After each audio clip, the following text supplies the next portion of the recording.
My beloved child, I whisper to you in the midst of today's busyness, pause for a moment. The pace you are running at has outstripped the rhythm of the heart I placed within you from the very beginning. I see every single thing you are trying so hard to hold together on your own, and I see clearly the more you try to carry it all by yourself, the more your soul fractures inside. I did not create you to be a lamp that burns all its oil to the very last drop and still tries to say for the Lord.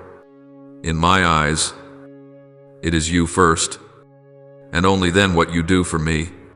If today you are utterly exhausted and still running in my name, let me take your hand and teach you to live according to your true calling, not according to the pressures you have tied around your own heart. Long ago, there was a servant of mine named Moses.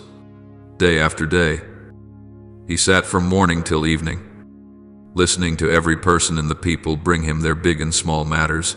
Everyone thought, without him, no one could ever sort all this out. Others only saw a hard-working leader. But I saw a heart slowly running dry, until I used his own father-in-law, Jethro, to speak up. The way you are doing this is not good. You will wear yourself out.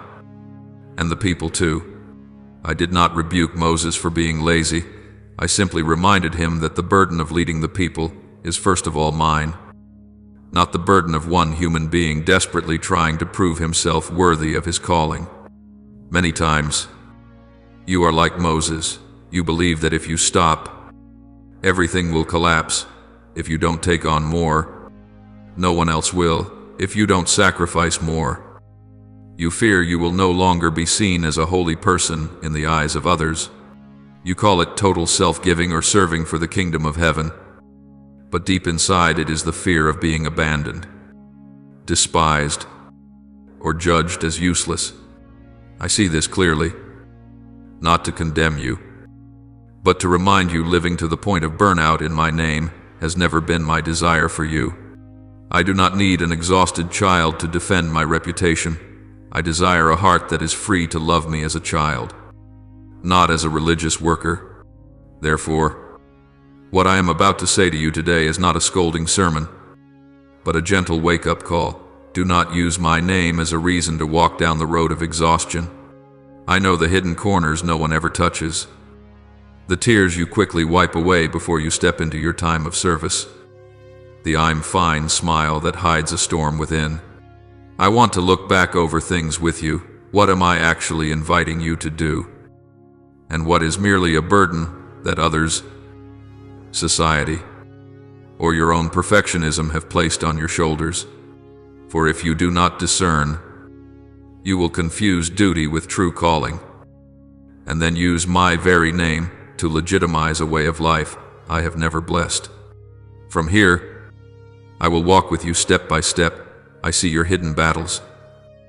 I want to touch the root of your exhaustion, and I long for you to return first to your identity as child, and only then as servant. First of all, you need to know this.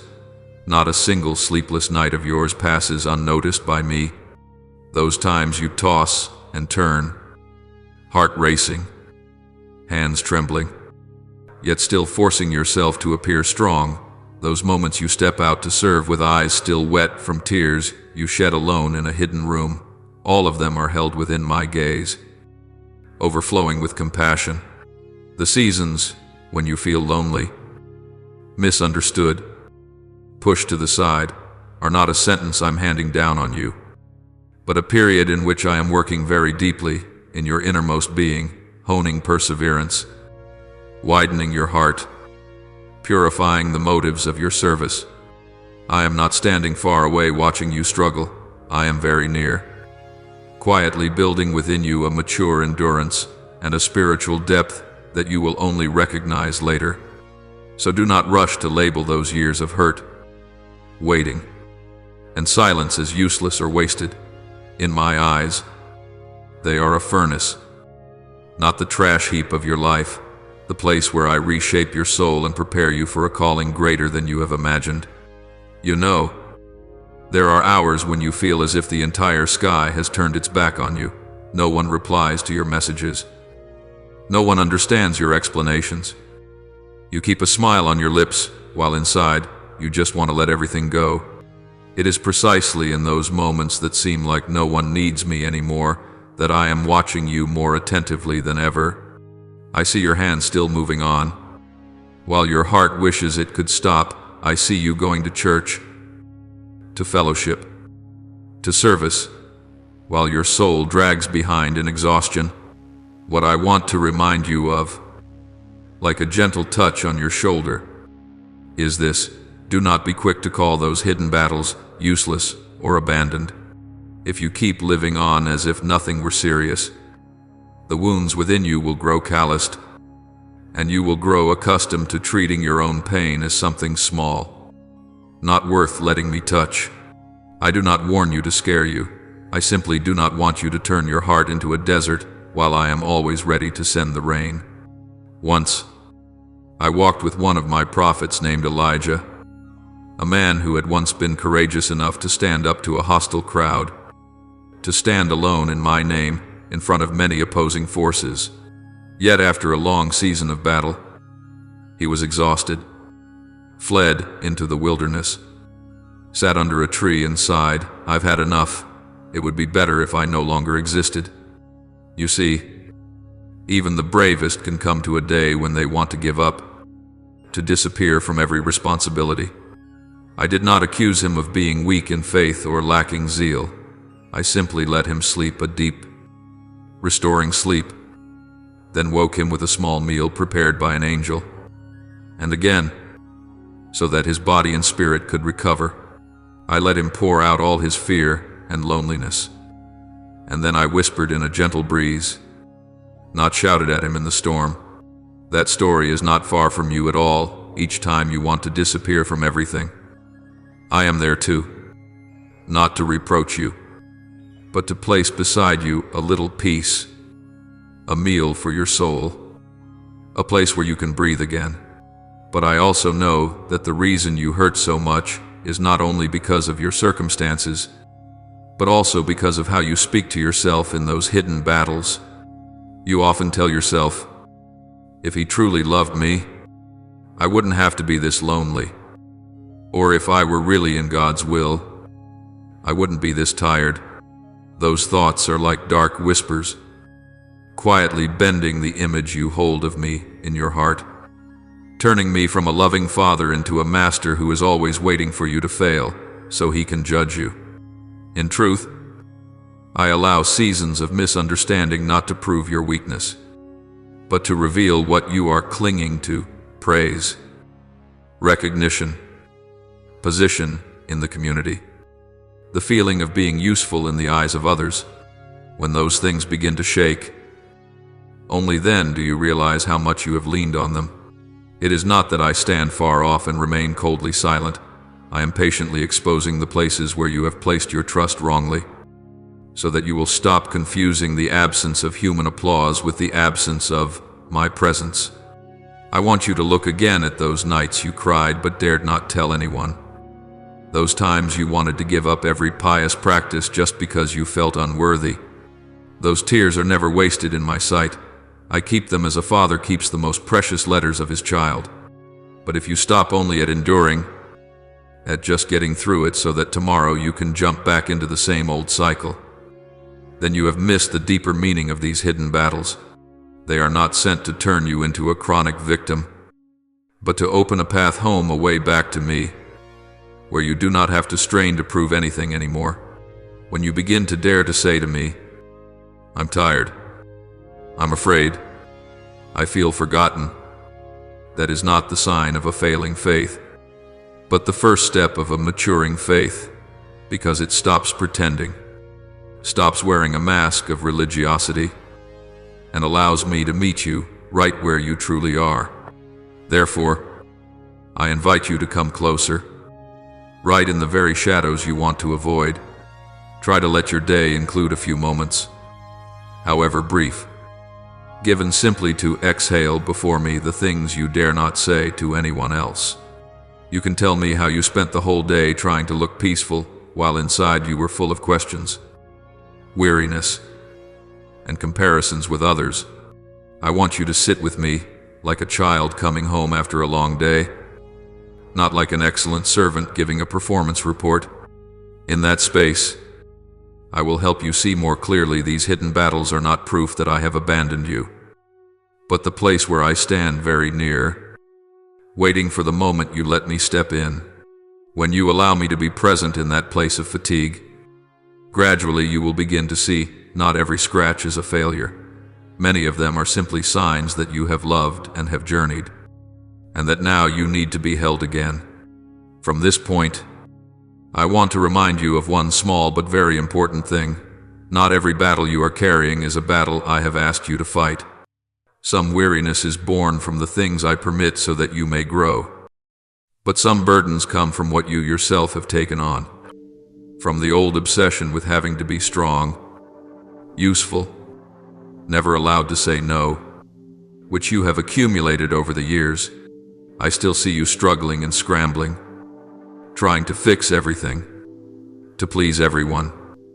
While I have never asked you to go that far, precisely when you dare to face these hidden battles together with me, you will begin to distinguish what is a refining trial that draws you deeper into love, and what is excess weight that leaves you exhausted without bearing fruit. I will not hastily criticize you for carrying too much. I simply want to gently unpack each bundle with you, so you can recognize that some things you can lay down, because they were never meant for your shoulders. And from that awareness, we will move on together to a bigger question.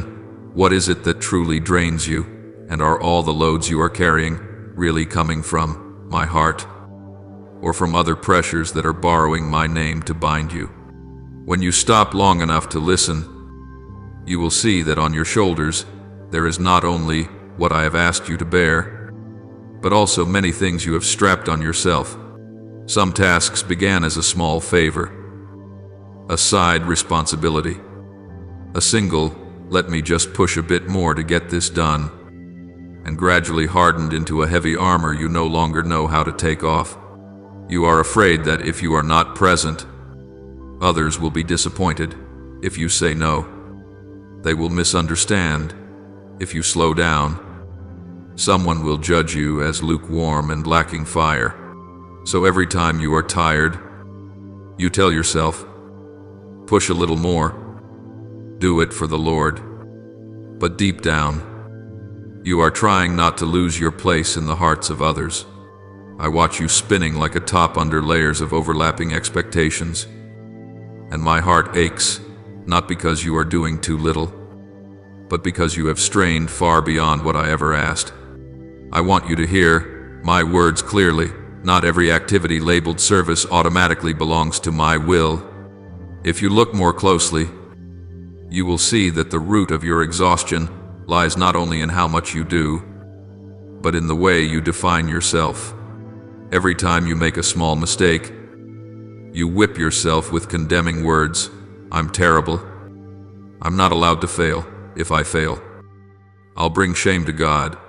Whenever someone is sad or hurt, you immediately pull all the blame onto yourself, as if every pain in the world were caused by you're not trying hard enough.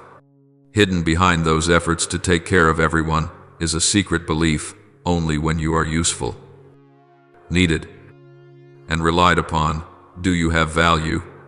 That is why you do not dare rest. Do not dare say no. Do not dare let others handle their own issues, because you fear that if you don't do it, you will disappear from their hearts.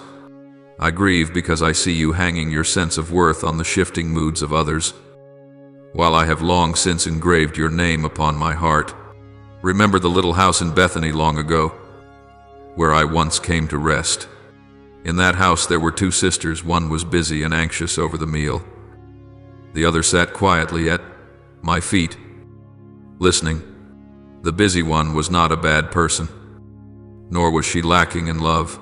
She was simply carrying on her shoulders an invisible pressure. I have to make sure everything is perfect.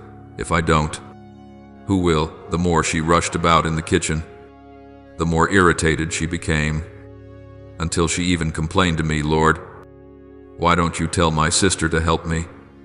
Do you see? Exhaustion had distorted the way she saw me and the one beside her. When I gently told her that she was worried and upset about many things that were not necessary, I was not criticizing her service. I was touching a deeper root. Her heart had allowed work to become the master instead of letting me be Lord. That story is not only for a woman of long ago, it is a mirror for you to look into whenever you find yourself reproaching even me because you have taken on things I never placed upon your shoulders. I know that sometimes you think, if I truly love, I must accept being tired, accept enduring everything, accept having no limits. Little by little, you begin to equate love with exhaustion.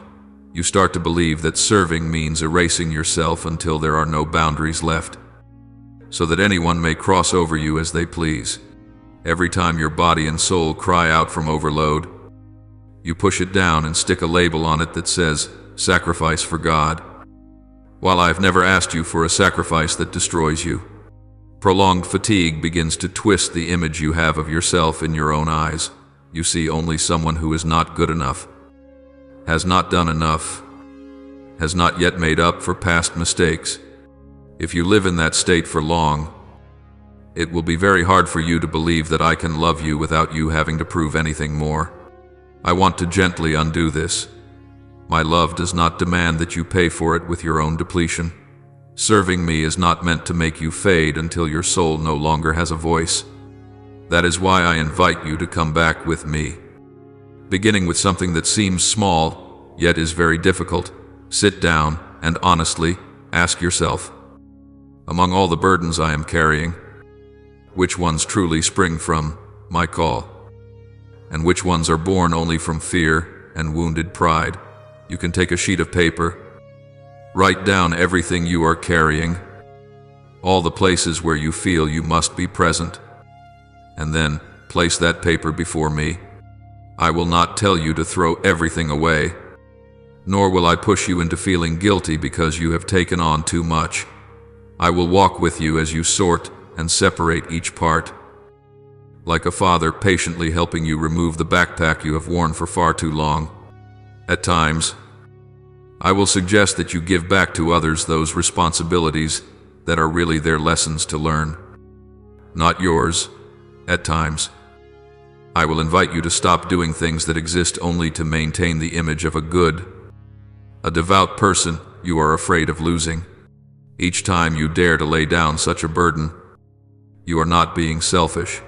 You are simply creating space for me to love you, not through your achievements, but through your bare and fragile presence.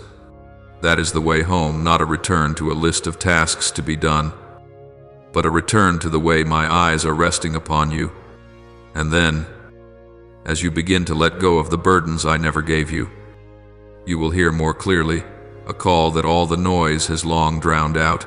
I do not first call you as someone who works for me, but as a child who belongs to me. From measuring your worth only by results and recognition, you will begin to learn again how to live from within, there where you are loved even when no one needs you, even when you step away for a time from the stage of service, when your heart is less bound by the need to be useful at every moment. You will feel freer to remain with me simply because I am who I am and you are who you are. No extra titles, no added roles. In that space, I will reshape the way you see yourself, no longer as someone who must carry everything, but as someone who has the right to rest their head upon my shoulder. And once your heart begins to taste again what it means to be a child and not only a servant, you will understand more deeply why I keep patiently reminding you of this identity before saying anything else about work or vocation. From there, the steps you take will no longer spring from fear of losing your place, but from the joy of living fully within my embrace. There is something I long for you to recognize, though your heart often overlooks it before you do anything for me. You already belong to me. You are not a cog in some religious machine, not staff I hire, use, and replace. You are the child I carry in my arms, even when you feel you have done nothing worthwhile. Every time you look at yourself, only through the lens of a role choir leader, catechist, volunteer, group animator. You are unconsciously shrinking yourself into a title, while I look at you by a personal name, with a unique story, with particular wounds that need to be held. When you are busy protecting the image of being devout, energetic, always available, you easily forget that you also have the right to be tired, the right to be weak, the right to need care. My wake-up call to you is not you have not done enough, but you are forgetting who you are in my eyes. If you keep living like an employee trying to hold on to a contract, you will never fully taste the simple joy of a child who knows they are always awaited at home.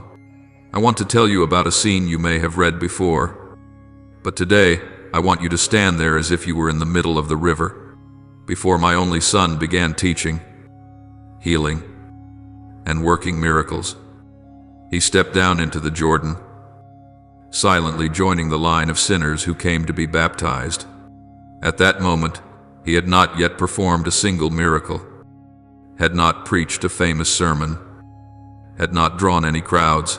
He was simply standing there, humble and bare before me.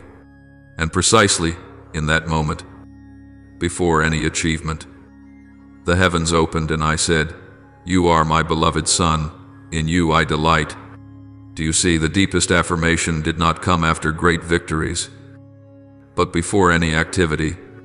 If my only son was called beloved before he began his mission, then you, with all your fragility, confusion, and shortcomings, are also whispered to in the same way by me. You are my child first, and only then the one I send.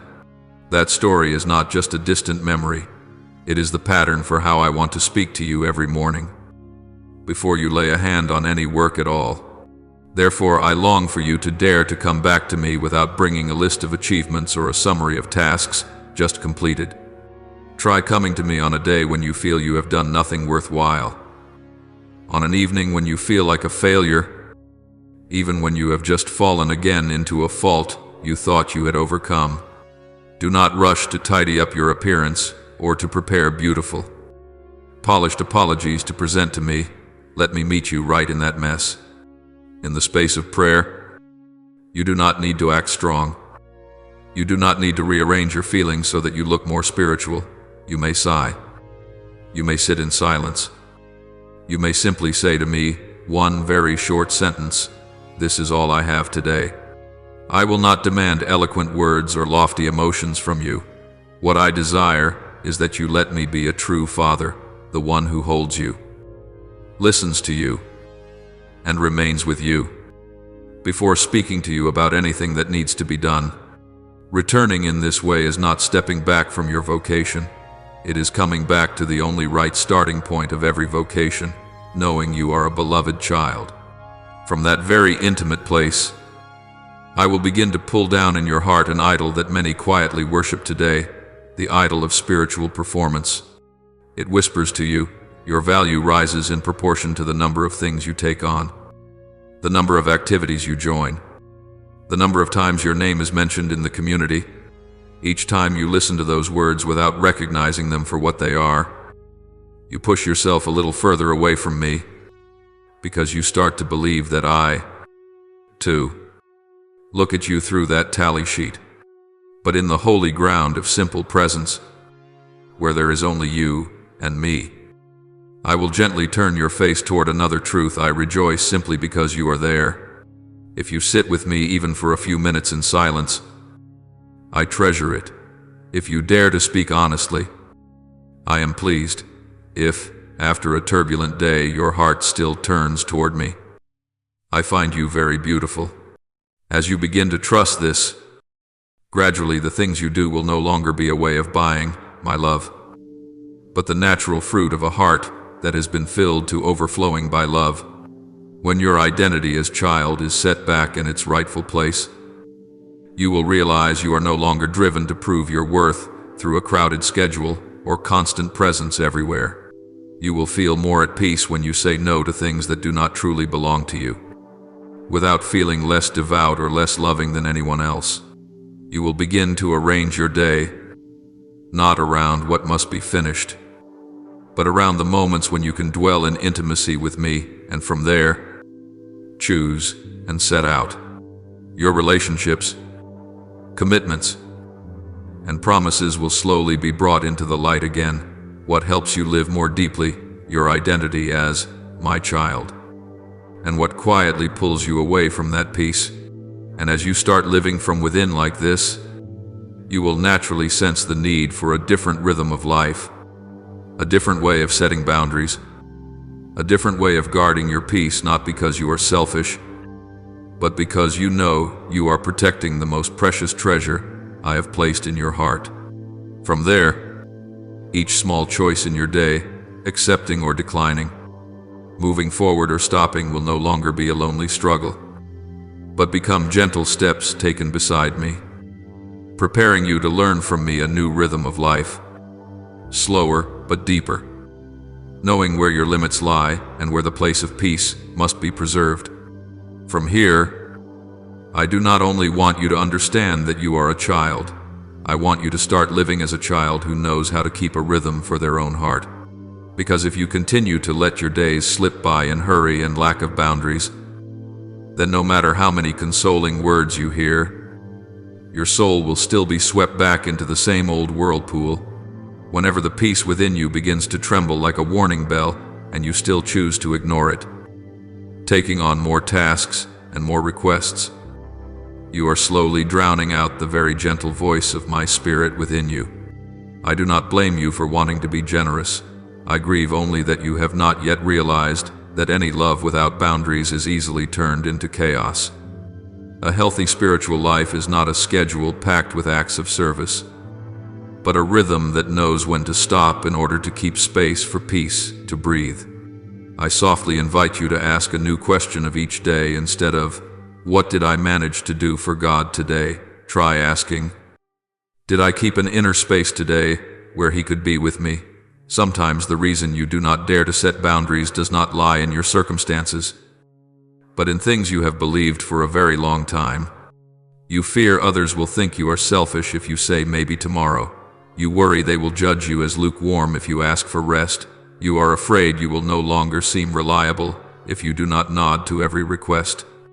So you unconsciously assume that to love means always being present, that to serve means always being available, and that stopping to rest is a kind of straying from God or lessening in generosity.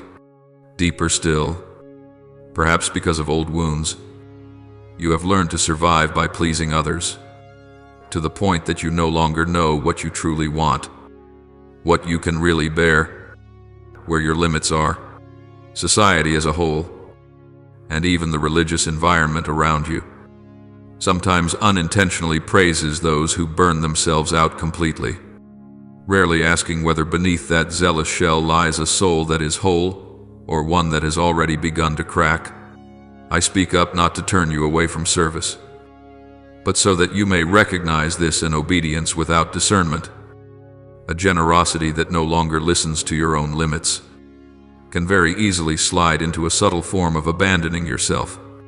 Little by little, I want to teach you a different rhythm of life, where each decision is no longer made in panic or for fear of displeasing others, but in conversation with me. Before every invitation, however small, you can practice pausing for a moment, taking a deep breath and very simply asking, "Lord, is this mine to take on right now?" Just that is enough to open a narrow ray of light for my grace to enter. In the course of your day, set aside a few intentional moments. It could be a few minutes in the early morning, a stretch of your commute, or the moments before sleep where you step away from the noise, away from the screens, until there is only you and me. In those pockets of silence, I will help you discern what you are meant to keep and what you are meant to return, which relationships nourish your soul and which ones only drain you and fail to honor your journey of healing. Each time you dare to say no to a burden that is not yours to carry, you are not offending me. On the contrary, You are trusting that I am big enough to care for this world without you having to do my part for me. Returning to such a chosen, selective rhythm of life is itself a way of placing me above your need to be praised, to be needed, to be applauded. Try to remember an afternoon long ago by the lakeside, when my only son had just fed a hungry crowd until they were satisfied. He could have stayed on, meeting a few more needs, listening to a few more words of thanks, taking advantage of the admiration of the crowd. Yet, he did something that seems very strange. He sent the disciples ahead of him in the boat, dismissed the crowd, and then went up the mountain alone to be with me. He did not see this withdrawal as selfish, but as fidelity to an inner rhythm working in the midst of the crowds, then returning to be alone with the Father, so that his heart would not be diluted in the countless demands and noises. Do you notice that? Even though many people had not yet been healed or heard his teaching, he still accepted leaving them, because he trusted that what remained belonged to the Father, not to one more sleepless night of his own effort. That story is a gentle reminder to you. Even the one who brings salvation to all peoples did not live on a borderless schedule. He dared to step away from the crowd to protect his relationship with the Father. And it is precisely from that relationship that every miracle of peace flowed. If my son chose the rhythm of being among, withdrawing, setting out again, then you too are invited to learn from him the art of closing the door for a while without feeling that you are betraying anyone. And as you patiently practice living with such healthy boundaries, you will quietly discover something. Inner peace will no longer be just a passing feeling, but a solid ground on which you can stand. You will react less violently to criticism, be less frantic whenever something unexpected arises, and feel less guilty when you must decline something that does not belong to your capacity or your calling. Those around you, even if they cannot put it into words, will sense in you a very gentle strength. You are no longer noisy, but steady, no longer trying to prove yourself, yet still offering yourself in a deep way. Even the hours you spend in service will take on a different hue instead of carrying the smell of hurry, control, and fear of making mistakes. They will exude the quiet fragrance of someone who knows they have rested in my arms before setting out. It is precisely this hidden quietness, not grand declarations, that will become a sign for those who are exhausted as you once were. They will catch sight of another way of living, another way of loving, and silently wonder whether they too might live like that. And then, from a heart that knows how to keep step with me, you will gradually understand that I do not only want to rescue you from the spiral of burnout, but also want to use this very peace as a gentle lamp for others who are groping in the weary darkness. Do not think that once your heart has been healed, the journey ends with you being a little less tired and nothing more. The peace I place within you is not a kind of possession for you to clutch in a hidden corner, but a quiet source of light that spreads the more you live truthfully from it. Yet, I must also remind you, if you return to your old way of living, only with more energy, it will not be long before you fall back into the very spiral of exhaustion you once knew. The temptation is very subtle when you feel better. You easily want to take up everything you left unfinished, to ask for more tasks, to nod to more responsibilities, in order to prove that you are strong and stable again. But after I have lifted you up, I'm not asking you to re-enter the same old treadmill with a bit more strength. I want to give you an entirely different way of life. If you are not attentive, you will use this new peace as a kind of energy drink to fuel your old ambitions, instead of letting it become the quiet foundation from which everything else flows. Remember a night in a dark prison, when two of my friends, Paul and Silas, had their hands and feet bound, their backs aching from the lash, their future utterly unclear. They would have had every right to complain, to grow bitter, to blame, or simply to fall silent and sink into gloom. Yet, Within those damp walls they chose to sing hymns and pray. Not loudly, not for show. Just a small song rising in the night. It was not because they were stronger than other people, but because within them there was already a firm faith, a peace that no chain could touch. When the earth shook, the chains fell off, and the prison doors swung open. The most astonishing thing was not only the physical miracle, but the change in the heart of the jailer, who trembled and asked, "What must I do to be saved? Do you see?"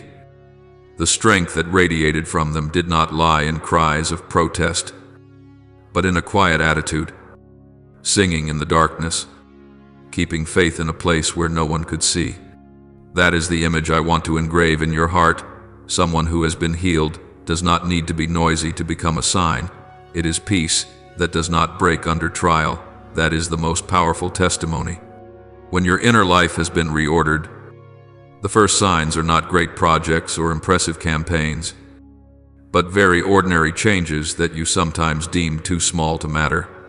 For example, in places where you once felt only suffocated, you begin to find a little quiet within. Words or attitudes that used to make you flare up at once now merely cause you to grow still and come to me to speak about them. You learn to say, "I can't take this on anymore," not with irritation, but with a gentle firmness. And the wonder is that, although a trace of guilt may still flicker, it no longer strangles you as before. For those who were used to seeing you always nod in agreement, your ability to say "that's enough" may puzzle them or even make them unhappy. But in that very moment, you are choosing to be faithful to the journey of healing along which I am leading you. This new wisdom does not shout or put itself on display. It shows itself in choices that seem very small, one complaint less, one more moment of silent prayer, a willingness to step back rather than fuel another argument. Each small change is a tiny ray of light, announcing that dawn has begun to break within you. As your inner life gradually settles, the light I have placed within you will naturally touch those around you. Even when you are not intentionally trying to bear witness, your loved ones will notice that you are less irritable when tired, less inclined to complain when facing difficulties, more ready to listen before rushing to give advice. Your friends will see that you no longer have to push into every conversation to set things straight, but dare to step back and choose silence where it is needed. In the community, your presence will no longer carry the scent of tension and urgency, but become a gentle refuge, a place where anyone who comes near feels they can breathe a little more deeply. You will realize that your words may become fewer but deeper, because they come from a heart that has been purified of its need to prove, to compete, to compare. Even when you share my word, your hearers will not only remember the verses you quote, but will glimpse in you the image of a person who has journeyed from weariness to peace, from being dragged along by duty to being led by love. That is the kind of light I delight in, not dazzling, not making others squint or feel inferior, but a quiet lamp that shines just enough for others to see a way out of their own fog. I also want you to understand that being sent out after you have been healed does not mean you become a kind of spiritual superhero, no longer weak, never wavering. On the contrary, it is precisely your old scars and the memories of your former weariness that will become bridges, drawing you close to those going through similar things. When you tell your story, I do not ask you to paint your past in rosy colors or to hide your collapses. It is your honesty, being able to say, I have been burned out. I have been lost. I have confused calling with pressure, that will help others realize they too can be raised up as you have been. The light I send through you is not a blinding light that makes people squint, but the light of someone who has walked through a long night and so has learned how to speak without hurting eyes that are used to the dark. Each time you take the trouble to stay and listen to a weary person, to slow your pace in order to walk with someone who is tangled in burdens of conscience, You are lending them the very peace I have sown in your heart. You do not need to solve every problem or answer every question, sometimes simply being there, with a heart that is not quick to judge, is already a miracle. But I must also remind you of this. As a gentle instruction, the light you carry will gradually fade if you stop tending the flame within. If you throw yourself into helping others and forget to return to the quiet spaces with me, it will not be long before you begin to give from what is depleted rather than from what is overflowing. Your mission is not only to go out, but also to know when to come back, like a soldier returning to the camp after each battle to be cared for, to rest, to receive new orders. Each day, ask me for the grace to guard your inner peace as one guards a precious treasure, not to lock it away, but so that there will always be a source from which to share.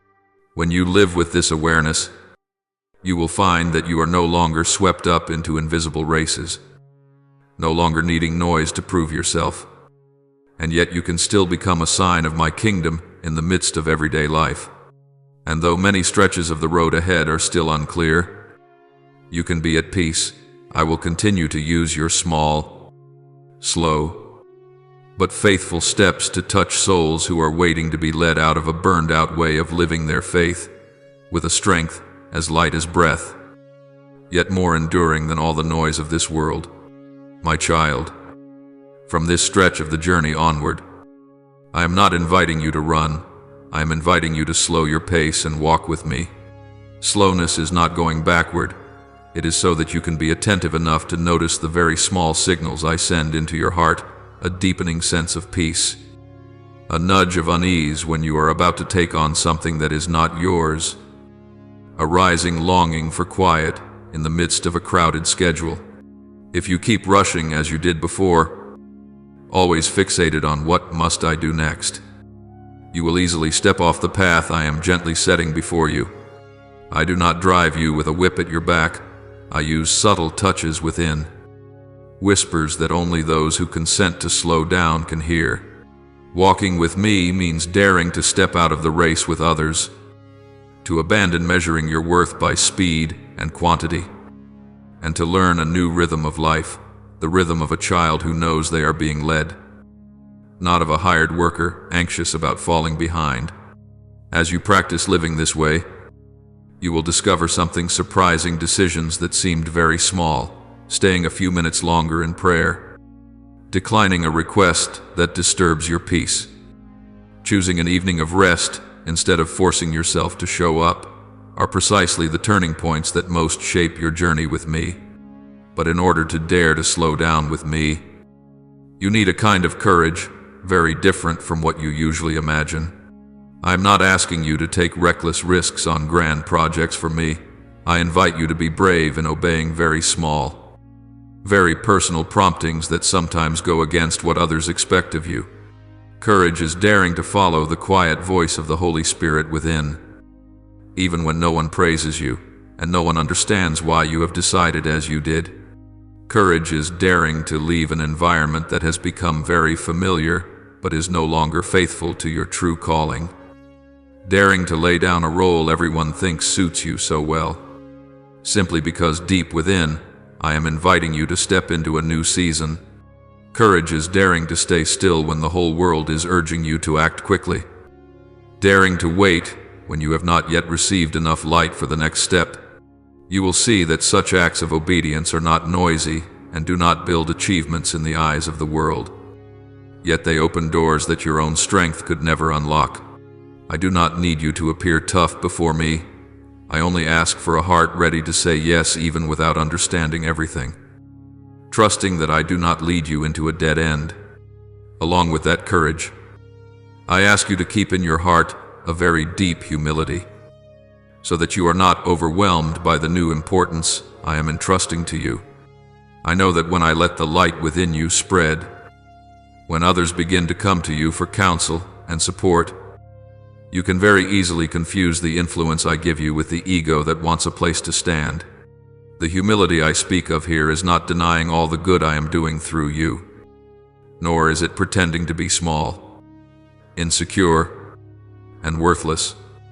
Humility is to know very clearly that every good thing that flows out of your life springs from the stream of my grace.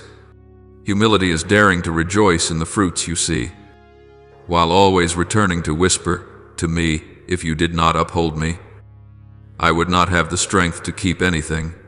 Humility helps you bear the weight of your calling without breaking, because you know you are only the vessel, not the water. It keeps you in the right place, important in my loving plan, but not the center of the universe, so that you can walk with an awareness of your value without being swept into the whirlpool of pride or comparison. You need to understand that intimacy with me is not an optional add-on for those who have time, but something vital to your soul. When you are living amid many needs, many voices, many invitations, if there is no hidden place reserved only for you and me, you will be torn thin into many pieces, each person pulling a little, each task pulling a little, until you no longer recognize who you are.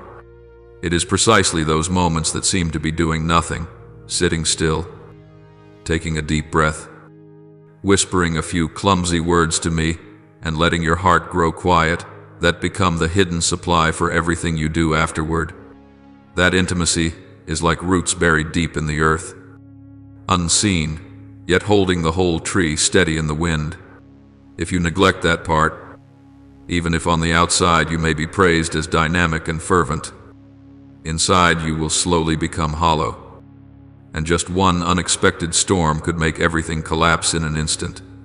When you give me permission to step into every corner of your day, from the moments that seem to have nothing spiritual in them to the times when you are directly serving, then my presence in you truly becomes your very breath, and not just a religious accessory you put on when you go to church. Together with protecting that private space between us, I invite you to let me be the one who chooses which people will stand close beside you in this season.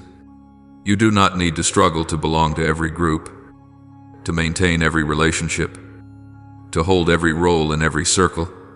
There are people I have placed beside you as fellow travelers, those who remind you of me when you are weary, those who are willing to speak truth to you even when it is hard for you to hear.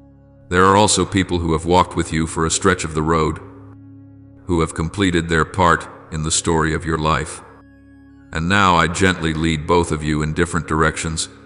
There will be times when I allow certain people to leave your life, not because they are bad, but because you need room for new relationships that are healthier, more fitting for the rhythm of life I am teaching you.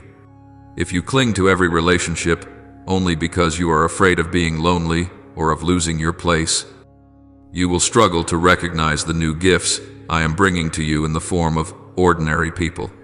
Trust that I know exactly whose presence your soul needs nearby, who should stay at a respectful distance, and who should appear only for a season.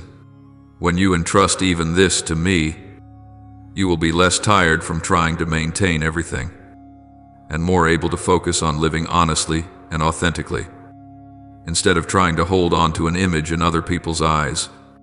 In that same way, I also invite you to let me freely lead you, not only in the places I bring you to, but also in the doors I choose to close. I know how quickly your heart flies open when I make a way, when what you pray for is granted, when good projects are given a green light. It is easy for you to praise me on the days when everything is going smoothly, and that is good.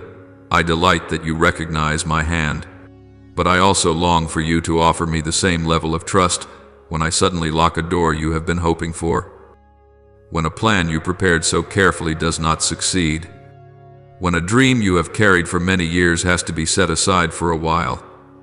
Often the hardest thing is not believing that I can make a way, but still believing that I am good when I say this is enough, at a point where you do not want to stop. You will only ever understand a very small part of what I am arranging. But if you look more closely, you will see behind every door I close there is some form of protection for you, a danger you cannot yet see, a territory your heart is not yet ready for.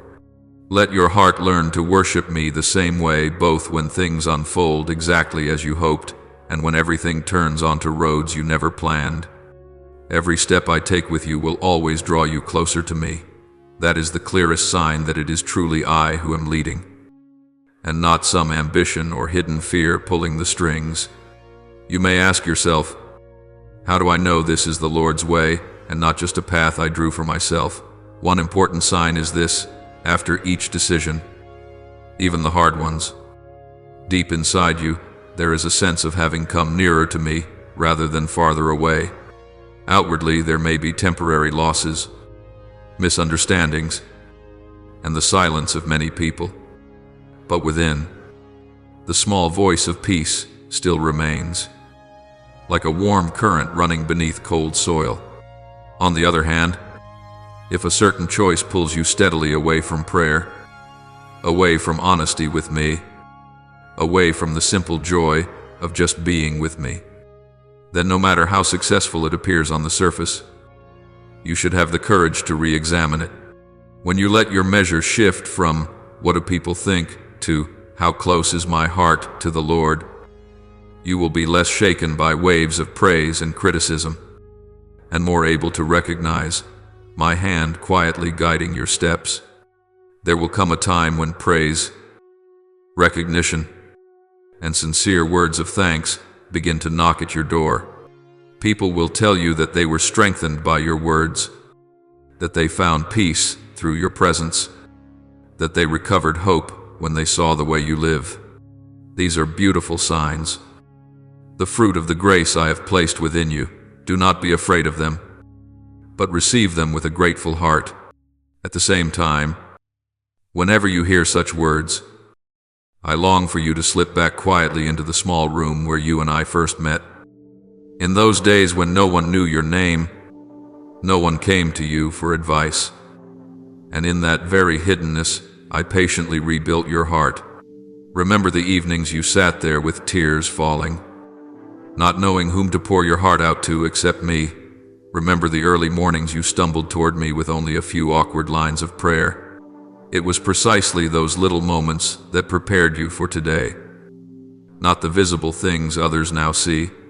When good things happen, always return to thank me for the empty seasons that trained you to trust even when your eyes saw no way out. This moment in your life is not simply a phase more beautiful than the ones before. It is the meeting point between what I have been quietly promising you for a long time and the reality you are now living. There were words I once sowed into your heart that you thought you had misheard. Because your circumstances at the time were so opposite, those seeds are now beginning to sprout. There are dreams you thought had died that now stir gently under the ashes. Because I have used those very seasons of old exhaustion to soften and loosen the soil, I am leading you into a stretch of road that carries a more lasting dimension than you imagined. Not a passing rush of emotion, but a new trajectory I have cherished for you for a long time, purer, more refined, with less mixture between your will and mine. Therefore, I invite you to keep a sober spirit, not fearful, yet not careless. Stay awake so that you can discern what comes from me and what is only background noise. Stay awake so that your heart is not swept away by praise, and also does not collapse under unfair criticism. I do not want you to be naive about the battle that is taking place around you. The one who opposes me has already sensed the turning point in your life and will not sit still watching you step out of old chains. It will not appear with horns and a tail to frighten you. It is far more subtle. It whispers doubts about my love. It stirs up old wounds to push you back into old patterns of reaction. It floods you with countless good businesses so that you no longer have time to remain with me. It creates nothing new. It simply reuses the schemes that once worked on you in the past, adding a thin layer of religious disguise on the outside. You will find yourself tempted to return to the way of throwing yourself into work whenever you are hurting, filling your schedule whenever you feel empty.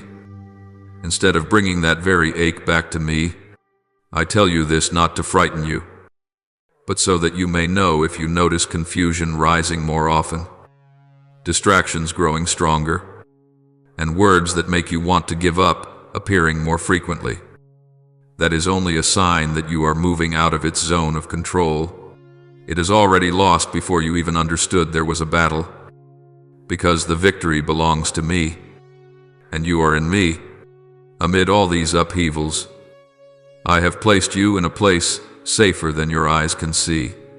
That safety is not a promise that you will never be hurt, never be misunderstood, never stumble again, but a guarantee that no wound, no accusation, no fall can tear you out of my embrace. I surround you with things you notice and things you do not chance encounters, reminders from strangers, passages of the word that awaken you just as you are about to step wrong. When you listen, you will recognize in each day certain moments that are like road signs, a sentence that strikes deep into your heart, an unexpected coincidence, a thought suddenly illuminated. All of them are ways I show you that I am at work. I do not always do spectacular things, but in certain decisive moments you will look back and realize, that was not random. That was the Lord.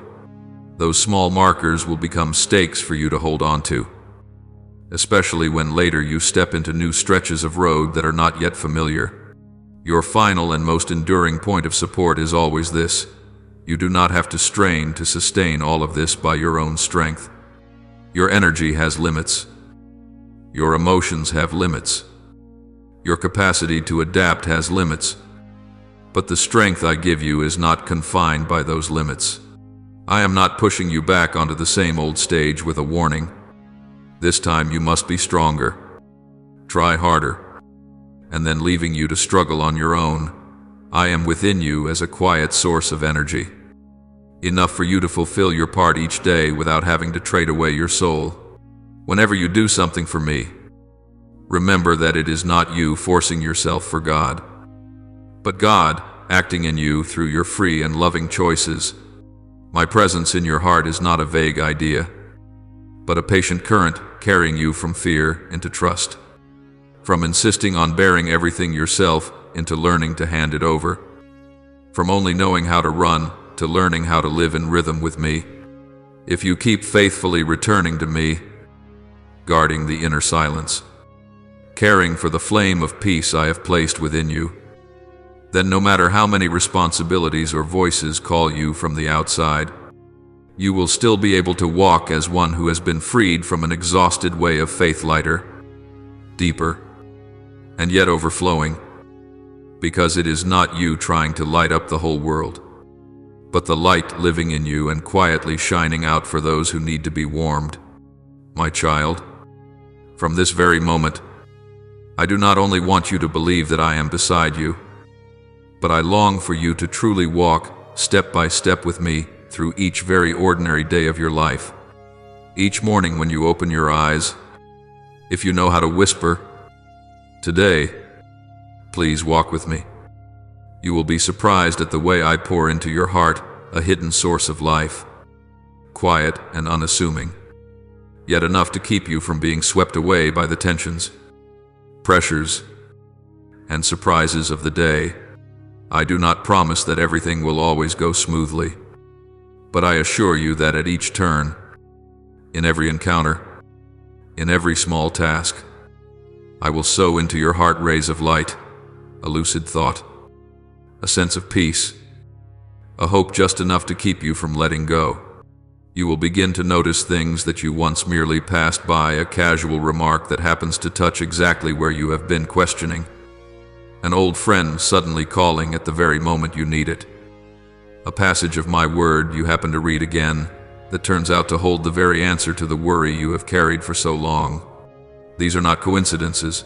They are the way I shorten the distance between heaven and earth in the small span of your day, so that you no longer live as someone who must manage everything alone, but as a child who has a father walking with them in every breath.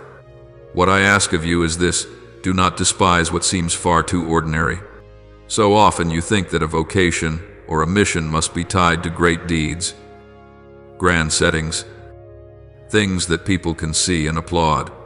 Yet I prefer to begin with the small things that almost no one notices, the way you listen to a family member who is discouraged, your patience when a plan keeps being delayed again and again, your honesty in a task that no one is supervising, the meals you prepare in weariness while still trying to keep an atmosphere of peace, the times you choose silence instead of adding one more sentence that would push someone into hurt, the evenings you put your phone aside so that your soul can rest in me. None of these things are small in my eyes. You might think, no one sees these things. No one acknowledges them. Yet it is precisely there that your deepest vocation is being formed, the call to live like me in each hidden gesture, so that from that foundation, even if greater things should come, they will not make you lose your way. Your perseverance in the most ordinary things of life will become the very place where I write what is most holy. Remember that my kingdom does not advance like a blaze of fireworks exploding across the sky, but like a seed quietly buried deep in the soil. Day after day, no one hears a sound. And yet roots are pushing down and shoots are reaching up. It is precisely in that deep silence that life is steadily growing. You are being drawn into this way of working, not noisy, not spectacular, but persevering. There will be days when you look around and ask yourself, what am I really doing for the Lord? Why is everything so ordinary? And I will smile. Because that is when you are exactly where you are meant to be. Each time you choose to remain faithful to your share of the work, even when no one cheers you on. My kingdom is being pushed deeper into the heart of the world. A forgiving smile you offer while still in pain. An apology you take the initiative to make even when you believe you are right. An evening when you sit down to examine your heart and speak honestly with me about its dark corners. All of these are threads weaving an invisible tapestry which, when I one day draw back the curtain, will leave you astonished at its beauty. The full unfolding of what I am doing through you will far surpass anything you can imagine today. For you see only a few loose threads, while I see the whole picture. I know that after long years of weariness and confusion, the promise of an inner place of peace can sound extravagant, like a beautiful dream that is hard to touch. Yet it is precisely when you think you no longer have the strength to begin again that I am gently leading you into a new land. Not a place without difficulties, but a place deep within you where there is a quiet space that storms cannot reach. It is where you no longer have to chase every opinion to define yourself. No longer have to stay awake through the night, afraid that tomorrow you will fail to please someone. No longer startle at each message, thinking you have messed up again. In that place you begin to understand yourself more clearly, what your strengths are, where your wounds lie, where your limits are, what makes you come alive, and what only drains your soul. And more important than anything, you come to know this not as theory, but as lived experience. I do not love you more when you succeed, and I do not love you less when you fail. From that ground you will move forward, not as someone constantly on red alert, but as someone who knows they have a home to return to, no matter what happens out there. As inner peace gradually becomes your home, the way you step into each day also changes. In the past, each morning you may have woken feeling immediately pulled into the list of unfinished tasks, promises to keep, responsibilities waiting. But now, if you allow me to lead, you will find your heart calmer. You know that today may still be full of work and unexpected troubles. Yet you no longer have to handle everything alone. You begin to know how to choose your order, what is necessary and essential, what can be left for later, what in fact does not belong to you at all. You no longer try to be everywhere, but seek instead to be fully present where I place you in each moment. Others may look at you and think, why have they slowed down lately? But within, you know you are walking more firmly, more maturely, with greater discernment. This is the solidity I am building in you, not the self-confidence that says, I can do everything, but a peaceful trust that says, I do not know it all, but the one who holds my hand does. and that is enough. The stillness in your heart will be the anchor that keeps you from being dragged about by every disturbance around you. You and I continue along this road not as two strangers who have just met, but as father and child who have passed through many seasons of trial together. I do not erase what you have been through. I use it to teach you how to walk steadily on the path ahead. All the days when you felt useless, the nights you wept, thinking you were ruined, the seasons when you believed you were merely getting by, I have not wasted a single one of them. Now, as you begin to hear my voice more clearly, as your pace softens and your heart is no longer as tumultuous as before, it is not because you have suddenly become better, but because I have quietly been guiding each step. The lessons you have received from suffering will no longer be a burden, but will become the provisions that help you understand others more deeply, with more patience and compassion. I do not send you out as a victor parading your trophies. I send you as one who has been wounded and knows what it is to be bandaged, and so can be very gentle with the wounds of others. And it is precisely in that gentleness that people will recognize my presence. You may think that all preparation has now ended, that from here on you will be fine and never shaken again. But I want you to know the years that have passed were not merely a foreword, with the main part only starting now. As you once learned in school, with me, no chapter is considered secondary. Every phase you pass through is part of your vocation. The difference now is this: you are beginning to enter a new moment in which you are more clearly aware of the path I am inviting you to walk. Instead of merely reacting to circumstances, if before you lived your faith as a chain of things you had to do in order not to feel guilty, now you are starting to live from within, from a conviction that I have a very unique place for you in my plan of love. You will not receive any grand title from me, but you will gradually realize that where I place you, in your family, in your community, in your work, you are being invited to become a breath of fresh air, a place of refuge, a warm light. This is how you enter into your vocation, not through a solemn ceremony, but through a decision repeated each day. Today I choose to live as someone who has been loved and healed by the Lord. From here on, the journey does not close, it opens. I do not lay out before you the entire map with every detail, because if you saw it all, you would both be terrified and try to control everything according to your own plans. I choose to walk with you stage by stage, so that every step you take becomes a fresh opportunity to trust. There will be days when you feel yourself growing weak again, angry again, wounded again, and you will ask, am I falling back into the same old rut? Do not rush to condemn yourself. Someone who is learning to walk will still stumble.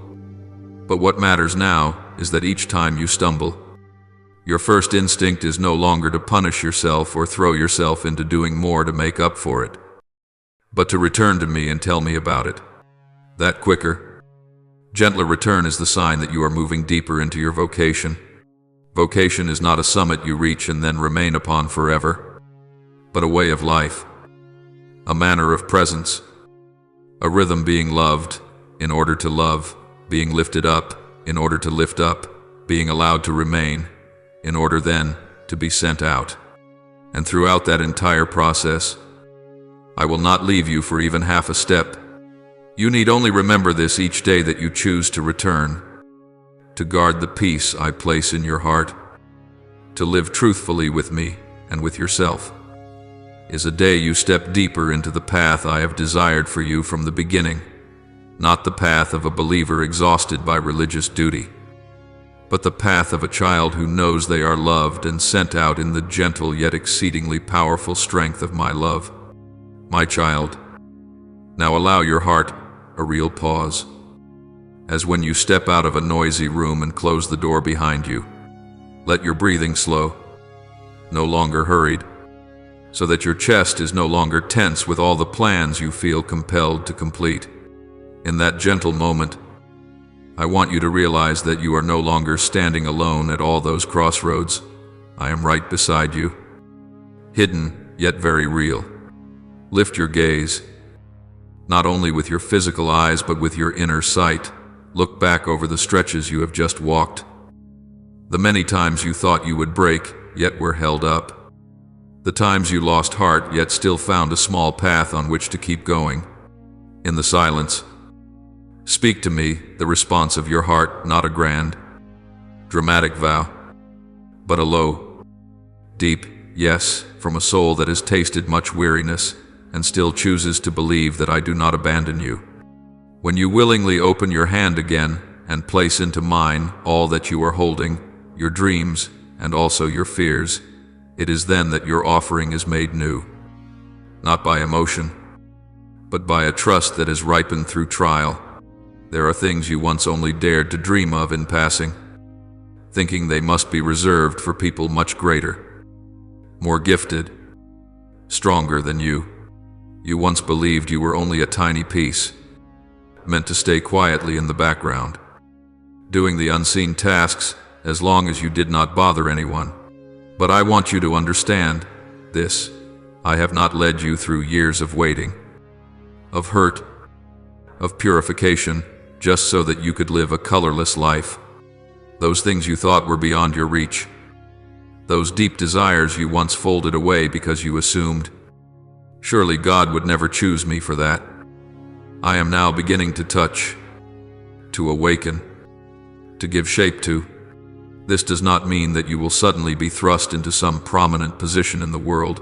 It means that the potentials I have hidden in you are quietly being stirred, so that you can live more fully as the very person I created you to be. I, who have seen the whole of your path from before you were born, know exactly what you were woven to carry. And now I am gently bringing those threads into the larger tapestry, at the right time and in the right way. For so long now, many things in your life have been like locked rooms, memories you do not want to mention, desires you do not dare to name, questions you avoid because you fear the answers. You have thought that if you kept everything in the dark, all would remain undisturbed, and no one, not even I, would touch it. But now, in love, I am beginning to open those doors one by one, not to expose you to the judgment of others, but to let my gentle light touch the shadowed corners, the unfinished stories you thought were over, the failures you have been known for all these years, the decisions from long ago that still trouble you. I look back over all of these with you, not with a condemning gaze, but like a skilled craftsman examining every stitch in order to straighten it.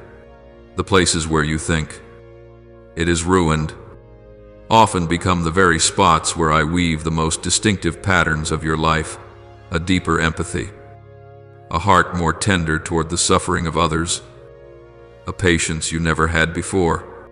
When you allow me to shine my light into those areas, you will see that your life is no longer a chain of random events, but a story being written with great intention.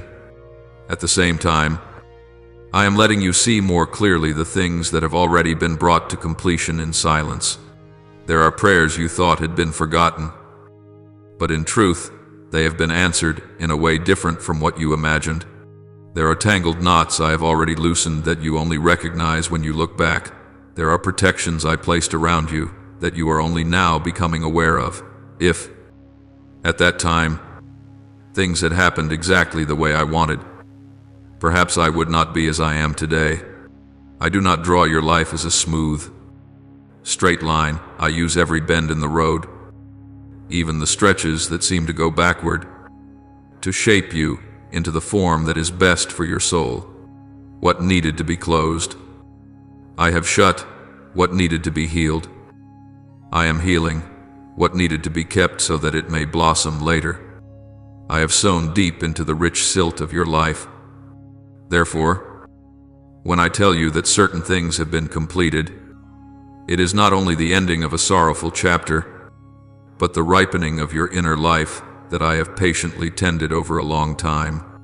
Now, from all that is quietly unfolded in the depths of your life, I am beginning a new kind of unfolding on the surface of your everyday existence. Picture it as a piece of music that I have long been quietly teaching you to practice. Note by note, passage by passage, in a closed room where only father and child are present. Now the time has come for that music to begin to resound in a wider space in your family, in the community you belong to, among the people you meet each day. I am not handing you a huge project that leaves you overwhelmed. I am weaving strand by strand a conversation that gives direction, a task that seems ordinary but carries a hidden calling, an opportunity to help someone at just the right moment. Everything is held within a vast intention that only I see in its fullness, while you are simply invited to take one small step at a time in the gentle light of the present. You do not need to understand the whole blueprint of my design, but trust that I am never acting on a whim. Every path has a purpose, especially when it is drawing you closer to me. In this season, what I most desire you to guard is a heart that is pure, not acting a part before yourself, and not painting yourself up before me. Keep for yourself the habit of speaking truth, even when it is a truth hard to hear. Today I am afraid. Today I am jealous. Today I am tired from being misunderstood. You do not sadden me by speaking so plainly. On the contrary, such sincerity opens a way for me to touch exactly the place where you are hurting. The wounded self-respect, the ego that longs to be acknowledged, the weakness you would rather hide. All of this, if brought before me with simplicity, will gradually lose its power to destroy. Together with honesty, keep within your heart a healthy reverence, not a vague fear that I will punish you, but an awareness that you are walking with one who is holy, who loves you passionately, yet cannot compromise with anything that harms your soul. It is precisely this reverence that will help you choose more carefully, speak more thoughtfully, and not despise the tiniest warnings that stir within.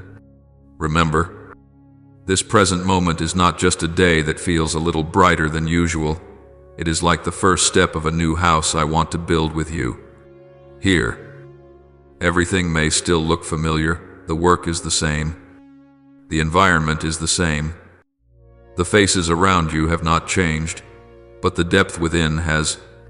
If in the past you did everything from the mindset of trying to survive one more day, now I invite you to live as someone who knows they are moving forward with a clear direction. Do not wait for some spectacular sign to believe that the time has come. I usually speak through very small movements, like the lightness you feel inside when you let go of an old habit, or the quiet joy when you begin a new and simple way of living that endures.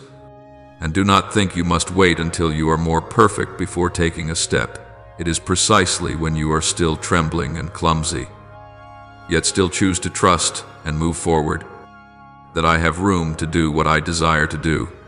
When I tell you that heaven is at work, it is not to make you dream of distant things, but to help you realize that what is happening in your very real, everyday life is connected to a story much larger than your own private existence. Every time you say yes, every time you choose silence instead of adding one more word that would wound another, every hidden act of forgiveness, all of this is noted, not only on earth, but also in the invisible realm. There is no small step taken in faithfulness that goes unnoticed. There are choices you think no one knows about, sacrifices you never tell another soul, yet they vibrate in my heart like delicate notes in the great symphony of salvation history that I am weaving.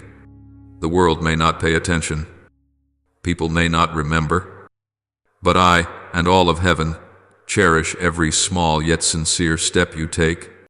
Therefore, from now on, I invite you to walk as someone who understands that the road you are on is no longer a vague experiment, but part of the appointed hour in my loving plan. This does not mean you must live in tension, afraid of making mistakes or missing the beat. On the contrary, it gives you the courage to live each day fully, because you know that not a single day is meaningless. When you wake up, even if your tasks are the same old ones, You can still ask today, with all that I have, how can I respond to the love of the Lord? Sometimes the answer will simply be doing an ordinary task with full attention, listening to a loved one until they finish their story, spending a few minutes speaking with me in unshowy faith. It is precisely these simple things that will become the bricks that form the foundation for the greater things you still wonder about. And when the time comes, you will look back and see nothing was wasted. You may still ask, but if I am weak, if I waver again, will that plan fall apart? I want you to remember that my purpose does not depend on your perfection, but on my faithfulness. I do not write your story with a pencil that is easily erased, but with a steadfast love, always ready to adjust, to re-steer, to correct the road whenever you go astray. Of course, your choices have consequences. I respect your freedom. Yet even when you lose your way, I still know how to use all those detours to lead you home. The only thing I ask of you is this: do not cut off contact with me. As long as you still come back, still dare to tell the truth, still dare to ask for the grace to begin again, I can continue the work I have already begun. There is no weakness that becomes a final ending in my hands, unless you close your heart and will no longer let me touch it. And, my child, once more I want you to know it is I, myself, who will bring to completion what I have begun. You are not the one who must strain under the weight so that everything succeeds according to the world's standards. Success in my eyes is not measured by how far you get, but by whether you allow me to lead you all the way along the path prepared for you. I will arrange unexpected encounters, open the right doors at the right time, and close off those turnings that look attractive but do not lead to life. I will use even those people you never thought important to make you stop or to urge you forward. I will give you enough signs so that you know you are not imagining things, a confirmation from a complete stranger, an opportunity that appears just as you have prayed, an unusual peace holding your heart steady right in the middle of a situation where you would normally panic. All of this will be like clear strokes of a pen on the page of your life, telling you, you are not fending for yourself. I am doing what I promised, in the way and at the time that are best for your soul. My dear child, this time I want to speak to you directly, like a father sitting face to face with the child he loves, looking straight into their eyes and saying what matters most. I know how much you have tried. I know the hidden choices that drew no applause, the times you said yes to me when no one was there to witness it, the nights you sat alone with the question, do I still want to keep going? And each time, though trembling, you still chose not to turn your back on me. Your faith is not something fleeting that flares up and then burns out. It has been kneaded and shaped through every disappointment, every fall. Every day you still went to Mass, still prayed, even when you felt nothing special. The offering of your heart is not a shallow promise spoken in a passing emotion and then forgotten. It is a decision repeated again and again when you had to choose between comfort and faithfulness, between keeping yourself safe and stepping out for the sake of others. Your will is not as shallow as you often judge it to be.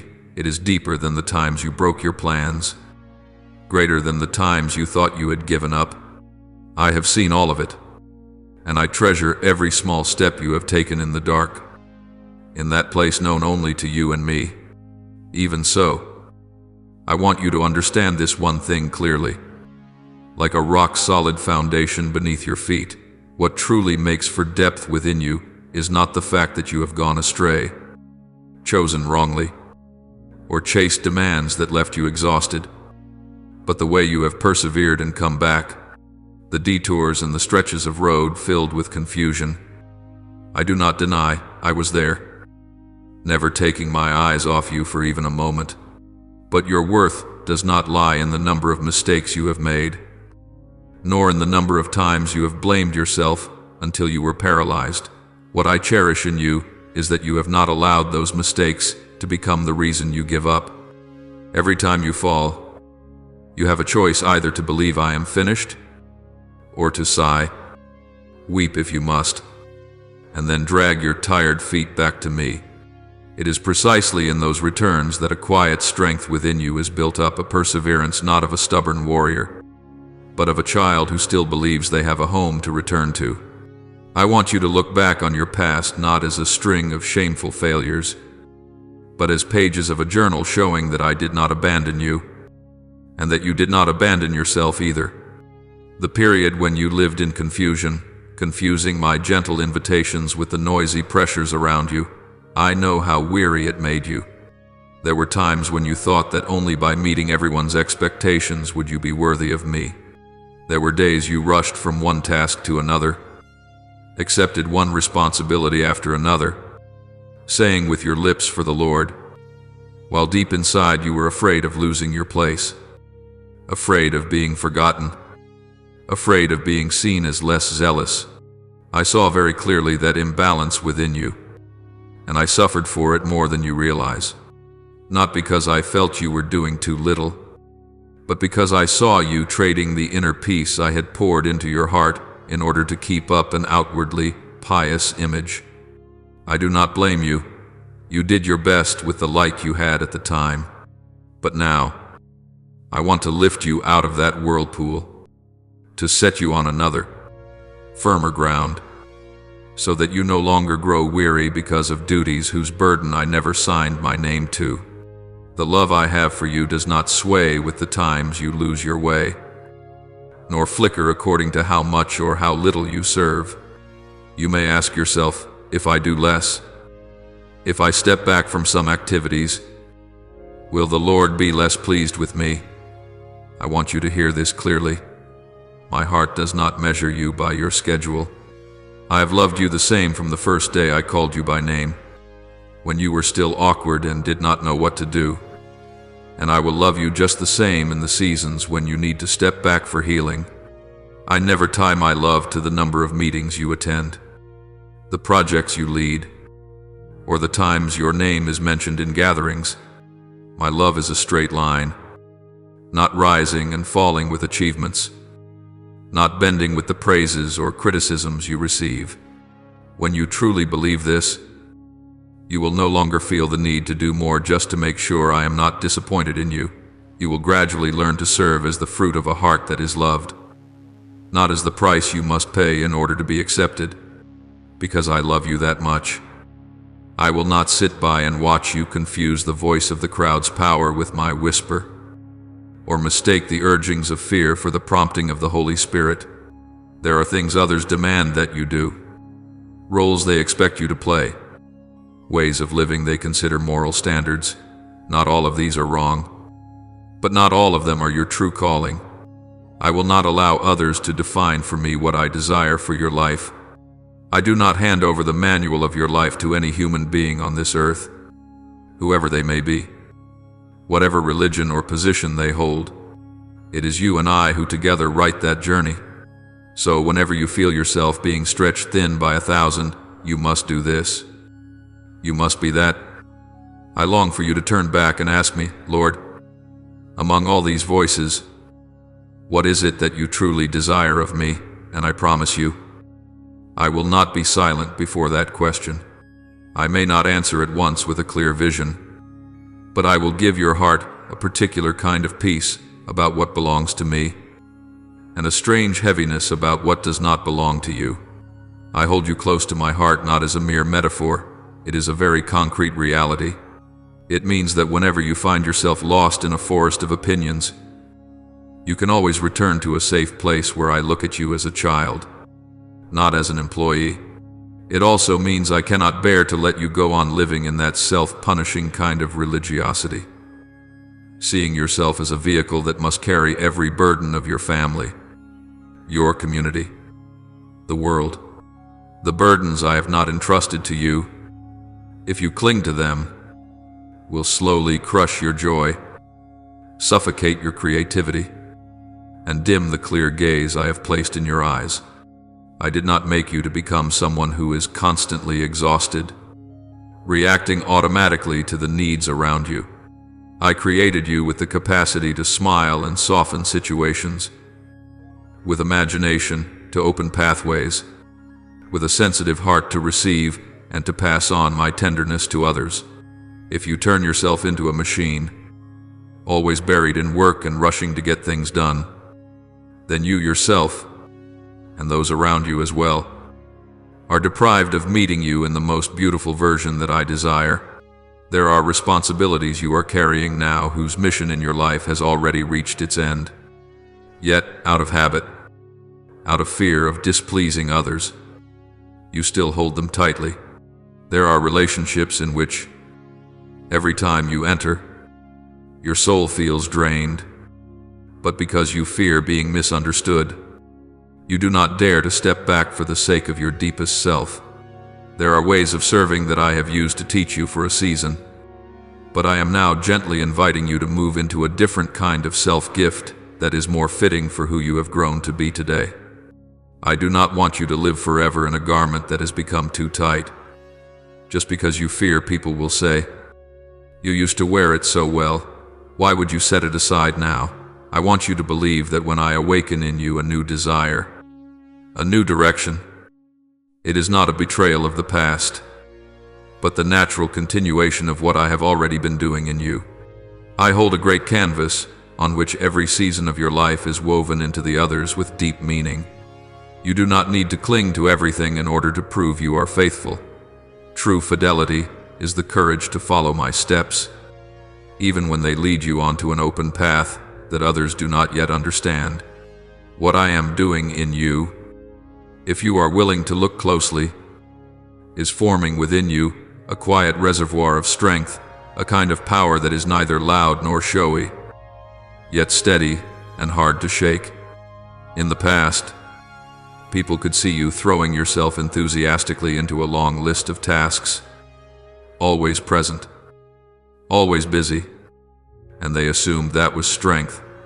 Now I want people, when they look at you, to notice another kind of strength, the strength of someone who knows how to choose, how to stop, how to say no to what does not belong to them, how to keep a gentle smile even when daring to make others unhappy. Not everyone will understand this strength, but those who are exhausted will recognize in you something they deeply long for: freedom. Freedom is not doing whatever you feel like, but having enough peace to do what is right, even when it is not easy. When you live from that place of stillness, every word you speak, every gesture you offer, every moment of your presence will naturally become an invitation to those who cross your path, an invitation to leave behind a tired way of living, disguised as duty, and to step into a rhythm of life between child and father, full of intimacy. I know that right now you still have the habit of blaming yourself whenever you realize that a burden does not actually belong to you. You may think, "If only I had known sooner. If only I had not taken on so much. If only I had recognized God's voice earlier." I want to gently lay my hand on your shoulder and say, do not torment yourself anymore.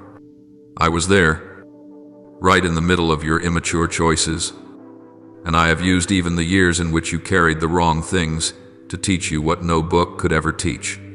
You have tasted the bitterness of living under pressure, so that now you may savor more deeply the sweet fragrance of living by calling. You have known the weariness of trying to please everyone, so that now you might long all the more to live in the delight of pleasing me alone. No stretch of the road in your life is wasted, as long as you allow me to touch it, to reread it with you, to heal it from within. I do not want you to forget the past. I want you to look at it with eyes freed from self-condemnation, so that you can tell your story to others in the language of grace, not of bitterness. Out of all these things, I am slowly shaping within you a very quiet and yet very great vocation to become the guardian of the peace I have entrusted to you. It sounds simple, but it must become a daily choice. You will stand before many crossroads with every invitation, every opportunity, every situation. You will be able to ask, If I do this, what will happen to the peace in my heart? And I will use that very movement within you to guide you. Guarding peace does not mean running away from every hardship. You will still have to face challenges, still make sacrifices, still confront difficult situations. But the difference is this: you will no longer sacrifice in order to prove yourself worthy, but you will sacrifice from a heart that knows it is already loved. You will no longer face difficulties like an abandoned child, but like one who knows the Father is holding their hand. You will no longer enter into service as a way of punishing yourself for old mistakes, but as someone forgiven, now given the honor of collaborating in the work of the one whom you love. And my child, as you live this way, what I told you from the beginning will gradually become a clear reality in your life. You will be a light for others, not through slogans, not through dazzling performances, but through a simple yet steadfast vitality.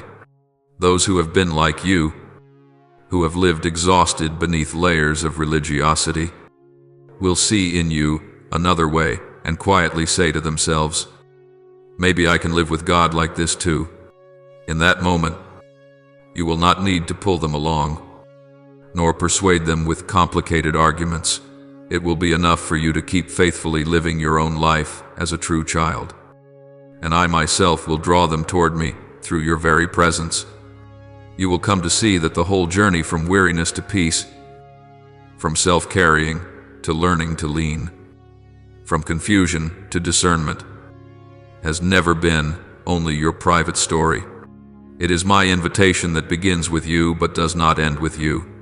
I have chosen you, kept you, adjusted you, not only so that you might suffer less, but so that through you many others may also be freed from a draining religious lifestyle that makes them think, I am a harsh taskmaster. I want, through your life, for them to know that I am Father. And that, my child, is why I cannot allow you to keep bowing under burdens that are not yours. You were not made to live bent over, but to raise your head, with eyes filled with the peace of a child who knows very clearly I am in my Father's hands. My beloved, in the deepest place of your soul, where even you sometimes do not dare to look straight, I am gently naming each weary region of your heart and breathing into it a new stream of life. I do not come to reproach you for being worn out. I do not come to demand that you push yourself a little more. I come to awaken again the living part within you that the years of tension have numbed. There have been stretches of road where, on the outside, you could still smile, still play your role well, still take on more tasks. Yet inside you were like a flickering lamp about to go out.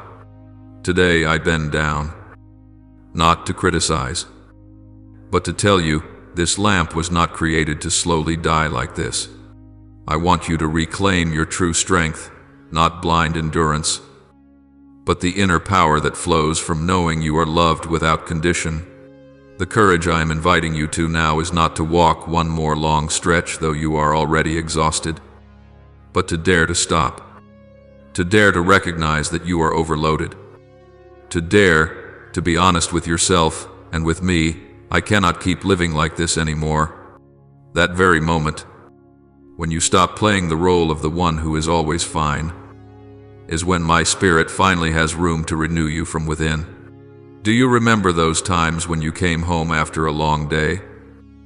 Your body drained, your mind thick with fatigue, and yet you still tried to smile at everyone, hurried to answer every message, squeezed in yet another meeting because they need me. In those moments, no one would have blamed you for sitting down and falling silent. But you yourself would not allow any weakness. You have grown used to a rhythm of life in which your own need to be cared for always comes last, if it appears on the list at all. The things that wear you down are not always major crises. Sometimes they are conversations that circle endlessly around criticism, relationships in which you are always the one listening, carrying, soothing, while no one asks about your own heart, tasks in which, every time you step in, you feel yourself shrinking, growing heavier inside. Yet you do not dare withdraw for fear of disappointing others. From the outside, those places and scenes may look like nothing much, but I see them clearly each time. A little more of your life force is being worn away. I know every meal you have skipped in the name of being busy for God. Every sleepless night you have called sacrificial service, while your body and soul have been crying out in exhaustion. I have not come to slash away everything you are doing, as though every commitment were wrong. I have come to help you discern with me what arises from love, and what has slipped into a vicious circle of fear and pressure. You have lived too long with the idea that your value is measured by how many people need you, by how many tasks you agree to take on, by how often others seek you out when they are in trouble. Whenever your schedule has a little empty space, you start to wonder, am I being useless? Whenever you accept fewer tasks than others, you begin to doubt whether you are growing lukewarm. That is why requests for help, expectant looks, words of praise have unintentionally become invisible cords, binding you to an old pattern of living. Even though you have promised me many times, I will rest. I do not belittle your generosity. I treasure every moment when you dared to give, to listen, to stay with someone in pain. But at the same time, I must speak truth to you if you continue to treat duty as the only standard, higher even than the peace I am inviting you into.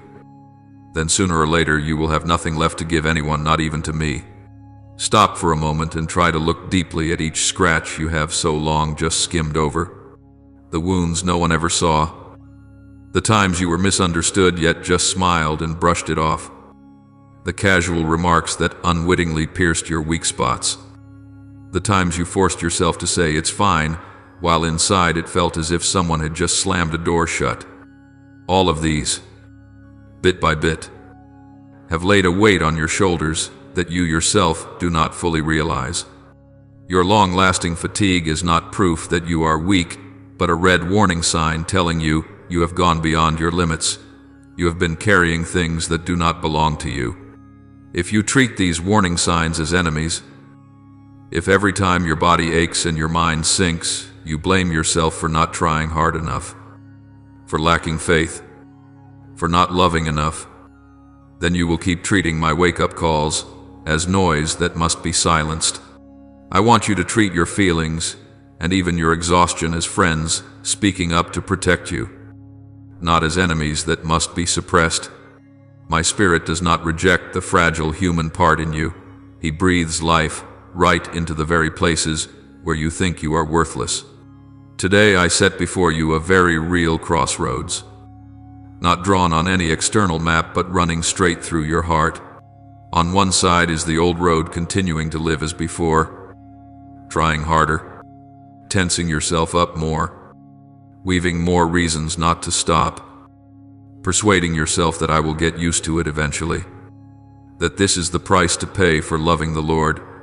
That road does not immediately throw you into an abyss, but it erodes you little by little, like a small stream that, by running on and on, hollows out the rock, until one day you can no longer recognize the original shape of your soul. On the other side is a new path. You dare to face the truth that you are tired, that you need help, that you need to change the way you live. You dare to lay down your perfect roles, to step out of the patterns that once made you admired, to face the possibility of others' displeasure or misunderstanding.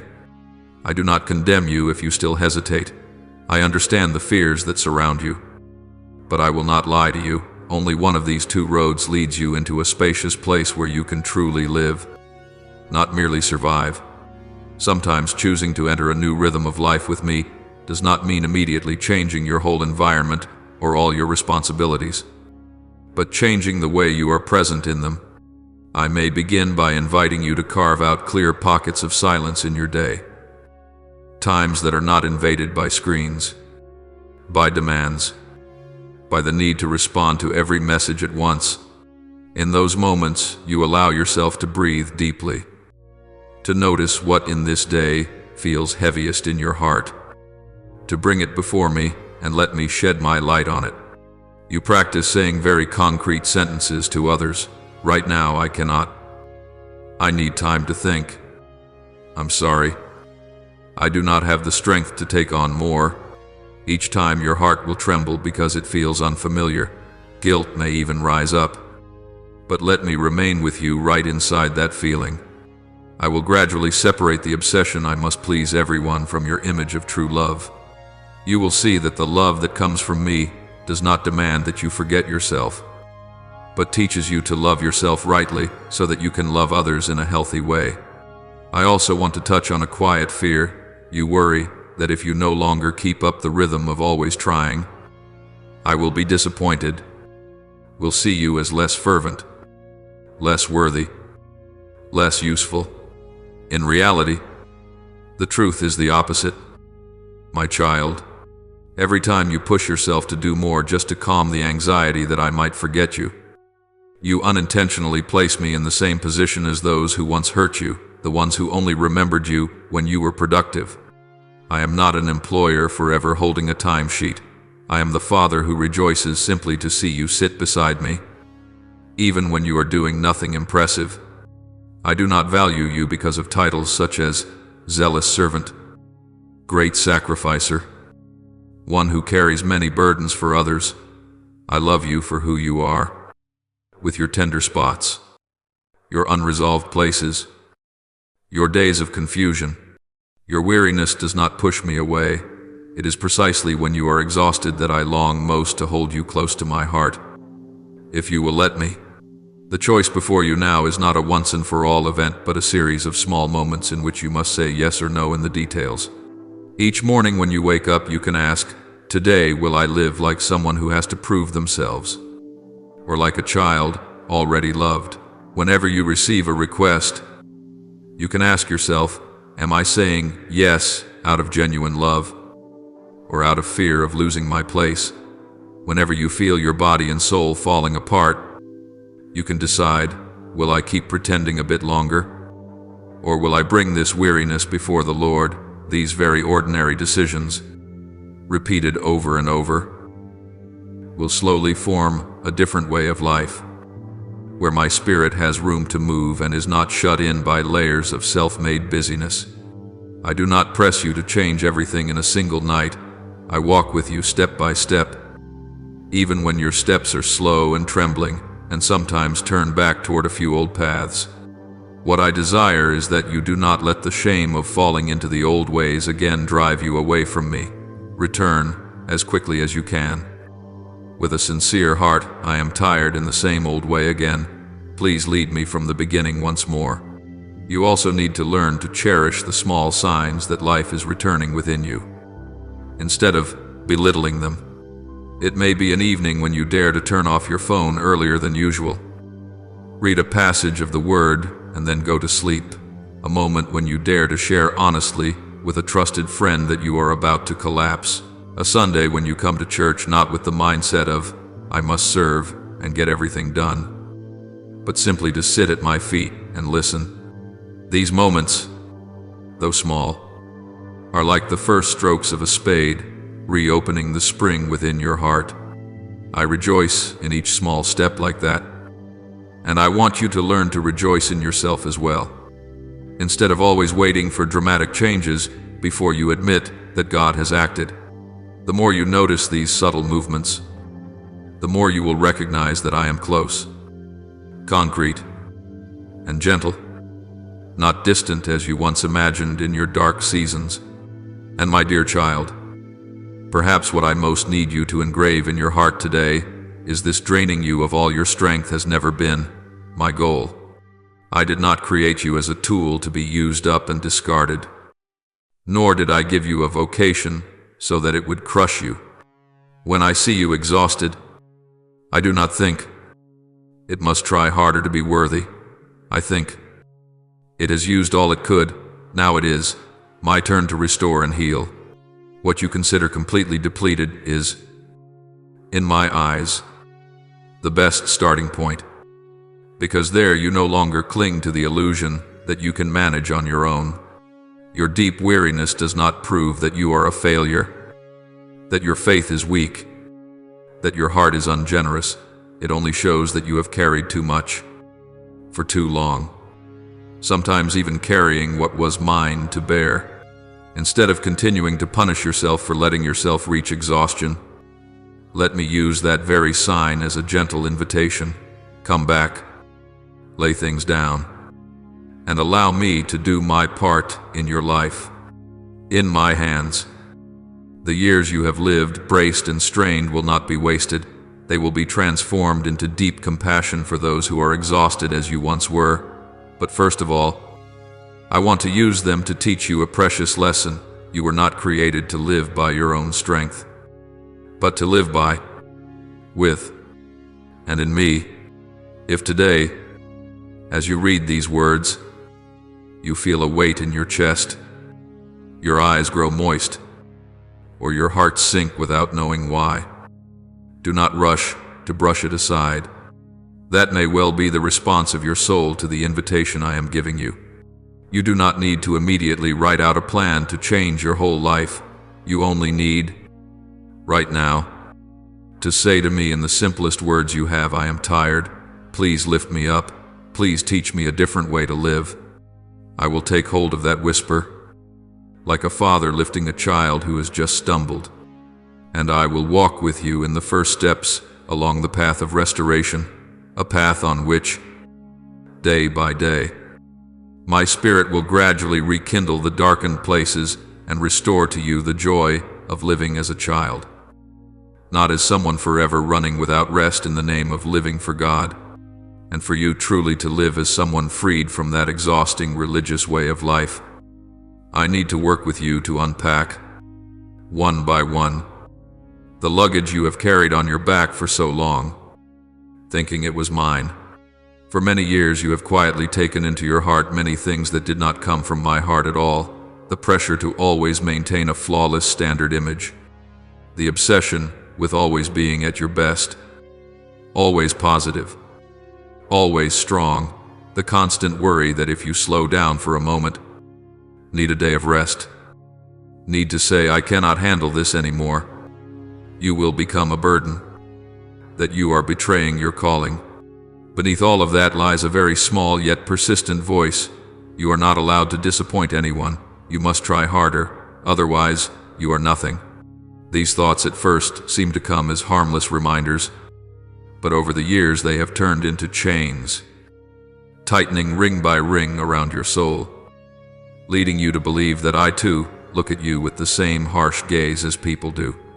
There have been times when you wanted to stop, to be still so your mind could breathe, and yet immediately a feeling of guilt rose up inside, as if resting were a fault, as if you were only allowed to be at peace once you were so exhausted you could no longer stand. Even the self-defensive assertion, I can manage on my own, I do not need anyone's help, sounds strong. But in reality, it is a wall you build so that you do not have to face the truth that you are already very tired. All of these burdens, my child, were never what I intended to place upon your shoulders. It is precisely these invisible weights that have gradually shortened the spiritual breath within you, making you enter prayer as though appearing before a strict superior rather than coming home to your Father. When your mind is always stretched like a string about to snap, it is very hard for you to believe that I am gentle, that I am meek, that I rejoice simply in being with you. Each time you stumble or forget some devotional practice, you immediately picture me with a cold face and furrowed brows, recording yet another fault in my ledger. That distorted image does not come from me. It was born from the many layers of expectations that you, others, and even the culture around you have strapped onto you and then unwittingly labeled for God. That is why today, I am gently untying those layers and invisible cords one by one, not to strip you in shame, but so that you may have room to breathe and enough inner space to recognize who I truly am. I do not come to pile heavier duties upon already trembling shoulders. I come to loosen what does not belong to you, so that your heart may return to its true size, neither swollen by pride nor distorted by self-condemnation. Listen very carefully. My goal is not to turn you into a more moral version of yourself, someone who does more good works, a more exemplary believer by human standards. What I want to renew is precisely the deepest part of you, where you have often hidden your true feelings because you thought I could not bear your weakness. I want you to know a truth you have heard many times but have not yet dared to believe. With your whole being you already had my favor before you had done a single good deed. You were already worthy of respect, even on your most chaotic days. You were chosen not because you could carry much, but because I delighted in something in you that even you have not seen fully. You do not need to do anything more to deserve my grace. Do not need to pile up achievements to cover your sense of unworthiness. Do not need to brace yourself so that your heart appears cleaner before you dare come near me. Silence, the quiet in which your soul rests in me, is not a reward reserved only for the perfect. It is your right, the natural breath of one who knows they are a child. Whether tomorrow brings storm or sunshine, it is time for you to stop arguing with yourself that you are only allowed to be tired when there is a valid reason, that only when your strength is utterly drained do you have the right to stop. I do not ask you, have you done enough? Have you tried your hardest before allowing you to rest in my heart? I only ask, how is your heart right now? Do you dare to be with me just as you are? I do not need a flawless report, nor do I require you to have all your thoughts neatly arranged before you dare open your mouth to call my name. I invite you to bring me exactly what you have, the aches in places you thought were already healed, the bone-deep fatigue you do not know how to explain to anyone, the inner chaos that persists while outwardly you still smile, still serve, still appear fine. I am waiting for you to bring along even the parts you want to hide, the dark corners, the moments of jealousy, the times when you do not want to pray but only want to run far away. None of this do I despise. I want to gather it all into my embrace. When you come to me with a heart no longer covered over, you will gradually realize that the center of our encounter does not lie in the list of flaws you think you have to fix, but in who I am for you in this very moment. You are often busy examining yourself, dissecting yourself, setting up a long board, listing all the things that need to be corrected, so much so that you forget to look up. But whenever you come, do not sit waiting to hear you recite your faults. I look at you, and I still see the child I love. Whether you are shattered or confused, what does not change is my love for you and my own nature, patient, gentle, faithful, not shifting with the changing weather of your moods.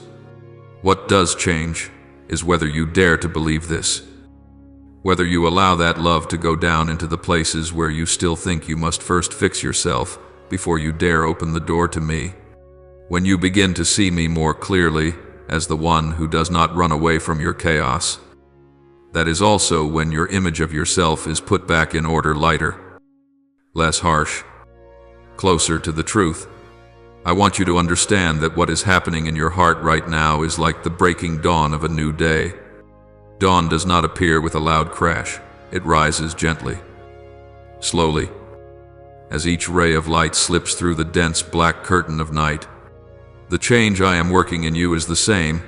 It is not some shiny new life strategy, not a novel form of moral practice you must strain to apply at all costs, but a very simple call: come back nearer to me. Stay with me a little longer. Trust my voice more than the other voices. Let my love have time to soak down into the deepest places in you. From there, peace will no longer be a fragile feeling that exists only when everything outside goes well. It will become a strange, quiet stillness lying deep underneath. Even if the surface is still full of waves and wind, others may not understand why you no longer panic as you once did whenever events arise. But you know, because somewhere inside, You have learned how to place yourself in my arms and to know you are not alone in any storm. I know you are still used to handling everything with your own hands, hurriedly trying to fix your mistakes, forcing yourself to get back up as quickly as possible every time you fall so that you don't lose face. That is why the choice to live more slowly, to rest in me, to lay down those burdens that have no real purpose will feel deeply unfamiliar to you. At times you will even feel as if you have become lazy, slower, less fervent, simply because you are no longer running frantically as before. In those moments, I ask you, please do not rush back into the old pace just to avoid feeling empty. Ask me, Lord, right now, should I keep going or stop and remain here with you? Let me teach you to discern between the prompting of love and the driving of fear. Love always gives you a sense of spaciousness.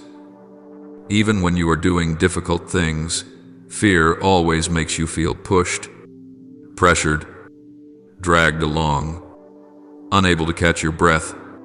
Every time you choose to sit with me instead of rushing after the urgings from outside, you are adding another brick to the foundation of the house of peace within you. Do not think that living from this starting point, from rest and from being loved, will make you passive or pull you away from your calling. On the contrary, precisely when you are no longer driven by the need to prove yourself, what you do will be purer, gentler, freer.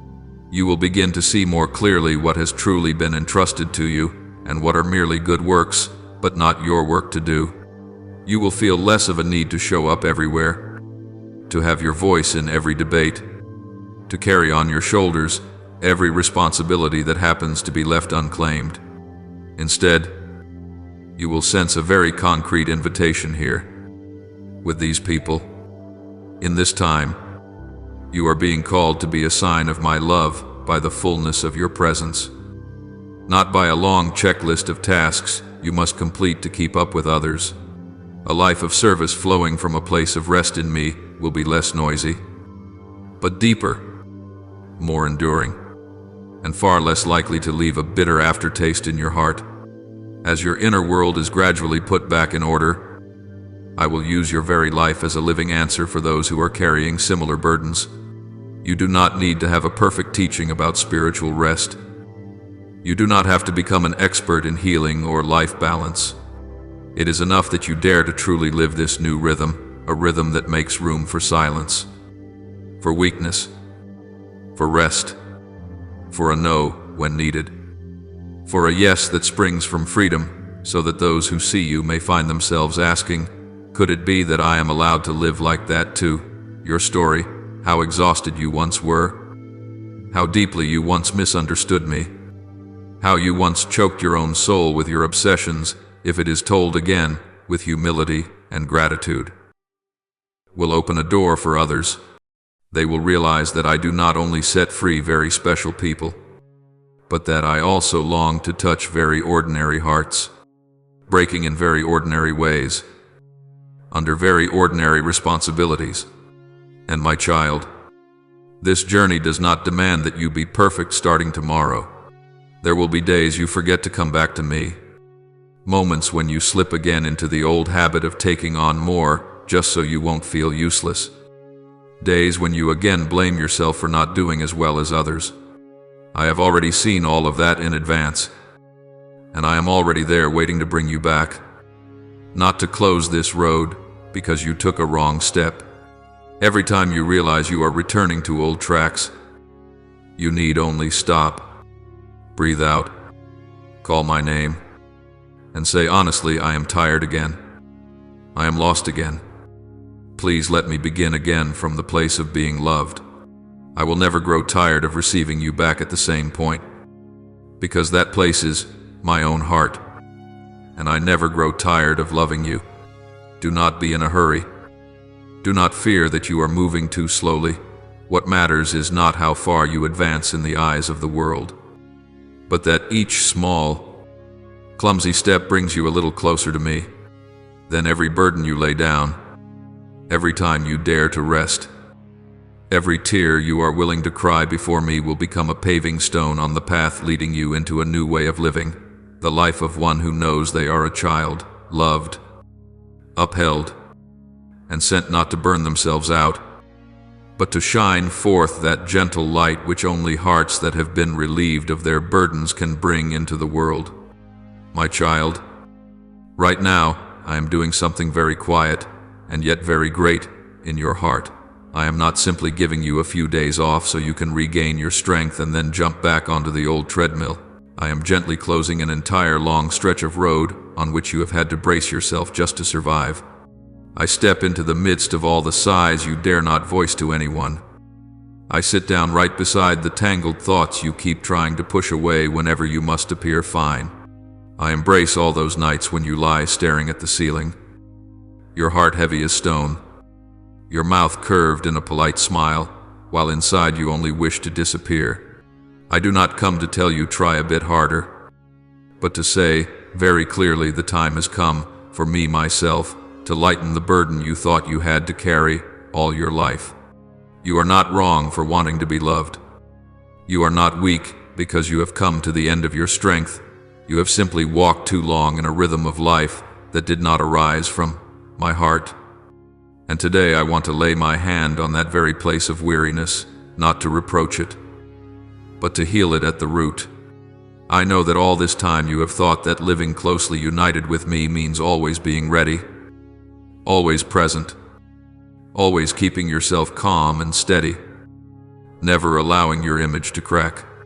You have imagined that if you let your shakiness show, others will stumble, the community will be disappointed, and I will be saddened because you have not maintained the pious face people expected of you. So you have told yourself, well then, just keep smiling, I'll deal with my issues later. You have hidden your confusion behind words of comfort offered to others. You have swallowed your tears so that you could go on standing in the role of support for so many people. I have witnessed every time you wiped your tears in the bathroom and then stepped out as if nothing had happened. I have also heard very clearly the words with which you blamed yourself for feeling tired. I must be weak in faith. I must be such a coward. I should be stronger. But my child, in my eyes your exhaustion is not proof that you have failed. On the contrary, it shows that you have tried to go beyond your natural strength simply because you thought I was demanding that of you. I want to write a new truth into your heart. Burnout is not a sin. Loneliness is not something shameful. Trembling does not mean you have lost your faithfulness. I do not come to smash the image you have painstakingly built, but I do not want that image to become a wall preventing me from touching your true self within. The roles life has handed you, the strong one, the responsible one, the one who is always putting out fires for others, may indeed have helped you survive through many harsh seasons. I do not deny that. However, if you cling to them too tightly, there will be no room left for me to reach into the deepest layer, the child within you who was once belittled, silenced in its pain, taught that its feelings were a nuisance. It is that very child whom I long to visit, to hold close, to soothe each unseen bruise. I am not impressed by the kind of perfection you sketch out. What moves me is a heart that dares to admit, Lord, I have been tired for too long. I no longer know how to live. When you dare to lower the curtain before me, when you stop using beautiful words to cover your emptiness, then you will realize I have always been standing at the door of your heart, not to interview or evaluate you, but to say, you can sit down, breathe out, and be yourself here. Listen closely. My beloved child, the things that have happened to you, the times you were wounded, misunderstood, abandoned, taken advantage of because of your goodness, have left deep marks. I know them even better than you do. Those memories have taught you that you must be strong, self-reliant, always useful, so that you will not be cast aside. They have made you believe that only when you carry much, endure much, never complain, do you deserve to remain in other people's lives. I understand why you chose to live this way. I am neither surprised nor displeased. But now I want to ask you a very small yet very real question. Do you truly want to carry that way of believing with you until the end of your life, just because there were people who did not understand you, who hurt you? Must you go on living forever in a shape that does not match what I placed in your heart from the beginning? I do not demand that you forget everything. I only invite you to bring each shard of memory to me, so that they will no longer be strict teachers, silently controlling every decision you make.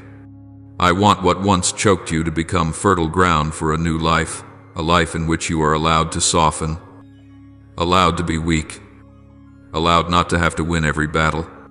Your weariness, for me, is not a reason to withdraw, but a reason to draw nearer. You often think I am proud of you only when you stand firm, when you shine, when you accomplish everything smoothly, but I am moved no less, indeed even more, when you sink to the floor, your back against the wall, your hands hanging down, your eyes looking at me as you say, I am at the end of my strength. In that moment, if you allow me to step in, instead of hastily propping up a resilient self-image, you will for the first time taste a surprising sensation. I am not at all angry when you can no longer do anything. I am only saddened if you run away from me because you assume I will be disappointed. My child, can you believe that there are seasons when I do not ask you to do anything except let me care for you? Let me tend to the tears inside. Let me repeat over and over that you are not measured by your productivity. In my eyes, your worth does not rise and fall with the amount of work you accomplish, nor does it increase or decrease according to others' comments. That worth flows from the fact that you belong to me. That alone is enough for you to be worthy of honor. I know that deep within, you have many times heard a very small voice telling you to stop. Yet the noise outside and inside has always pushed that voice down. There is a part of you, very deep, that has whispered to me, I am afraid that if I stop, I will lose everything. I am afraid that if I am no longer useful, no one will need me anymore. That whisper is not a lack of faith. It is the truest cry for help from your soul. And now I answer that cry. You do not have to prolong your old way of living for even one more day. You are not obliged to keep straining yourself just because everyone has grown used to seeing you that way.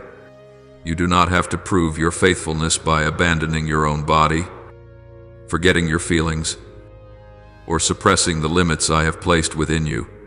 The perseverance and endurance you have lived out already speak loudly enough of the love you have for me. I do not need any further proof. What I now long for is to see you begin to believe that you can stay united with me in another way, no longer in the way of burning until you are spent, but in the way of burning steadily, burning long, burning in peace. In my eyes, you have gone through very dark seasons and yet preserved an astonishing dignity. You did not turn your back on me when you were misunderstood.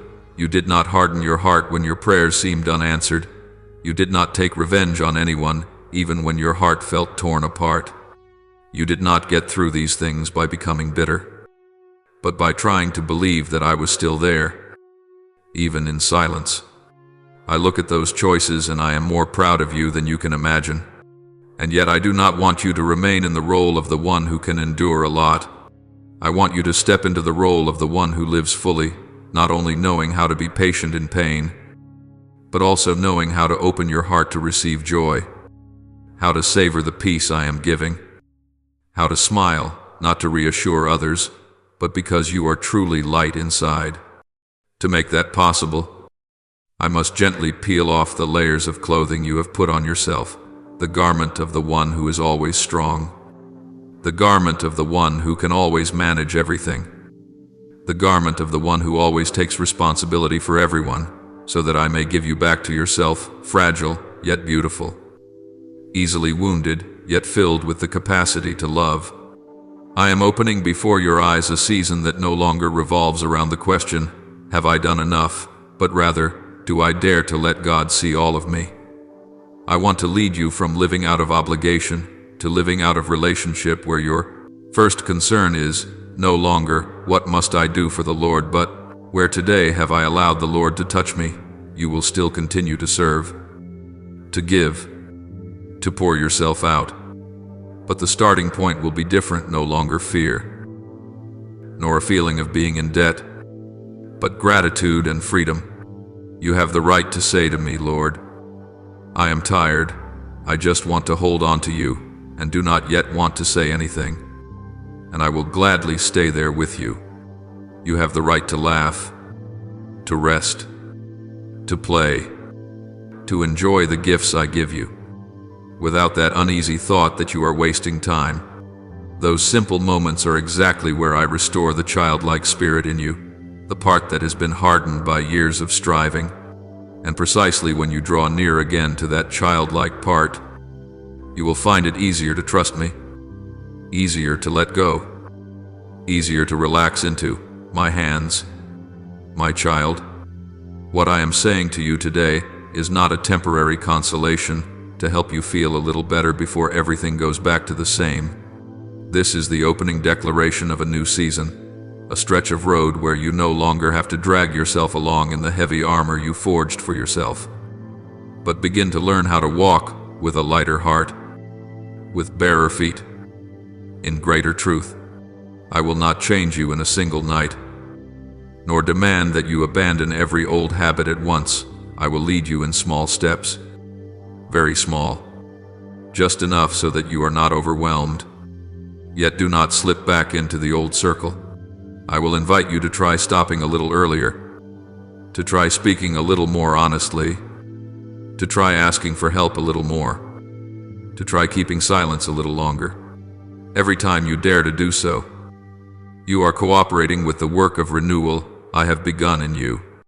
I am in no hurry, because I do not only want to adjust a few external details, I want to rebuild the foundation so that you no longer live driven by the fear of being abandoned, but by the deep conviction that you are loved unconditionally.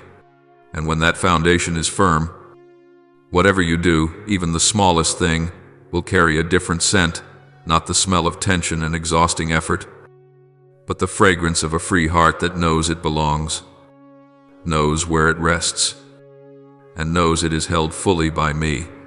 Therefore, my beloved child, allow yourself to believe that I am beginning something beautiful right in the place you think is the worst. Accept that this journey will be different from what you are used to, less noisy, less showy, but far deeper. Receive the gift of stillness I am offering. Do not despise it. Do not think it is only a pause between two battles. This stillness is not an empty, meaningless gap. It is the cradle into which I lay your soul so it can grow in a healthy way. Let me come close to your true self, including the corners you are ashamed of, including the things you dare not tell anyone, because only there can true renewal happen.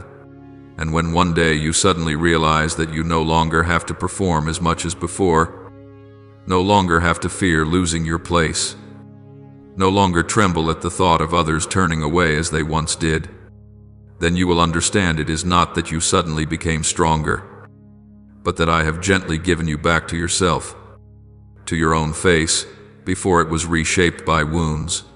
On that journey, you do not have to manage alone. Every breath, every decision, every tear has me there, like a patient father, slow and steadfast, who does not give up on you until you yourself begin to look at your own life with the same tenderness with which I look at you. Now I open my heart wide and speak to you with the most sincere prayer, like a child returning to rest its head upon the heart of the Father. O Almighty God, you who see through every hidden thought and feeling in my heart, today I come before you, not in the appearance of someone strong, but in the truth that I am exhausted. There have been years in which I lived as though everything depended on me. I had to be always right, always competent, always available, always pleasing everyone, always trying my best so that no one would be saddened because of me. I thought that this was virtue, sacrifice, and a sign that I loved you, yet the more I strained, the further I felt from you, from my own true self, and my soul seemed to dry up. Merciful Father, please come and loosen each invisible knot that is wrapped around me, the whispers that tell me I have value only when I achieve much, the fears that keep me from daring to rest, the twisted beliefs that exhaustion is the price I must pay to prove my love for you. Please lay your hand on my shoulders so that I may feel that you have never wanted me to live in burnout in your name. Please teach me to discern between what you truly ask of me and what my ego or my fears are urging, so that from today on, every small step I take may be a lighter step, a freer step, and one that leads me closer to your heart. Merciful Father, you who have called me by my own name and cherished me even before I existed in this world, I return to you now in the confusion of a child who no longer remembers who they are in the Father's eyes. So many times I have defined myself by my position, my work, my role in the community, to the point that if those things were taken away, I would not know what remained of me. I have seen myself through the comments of others, through the number of things I do, through their praise or criticism, and I have forgotten that you loved me before all of that.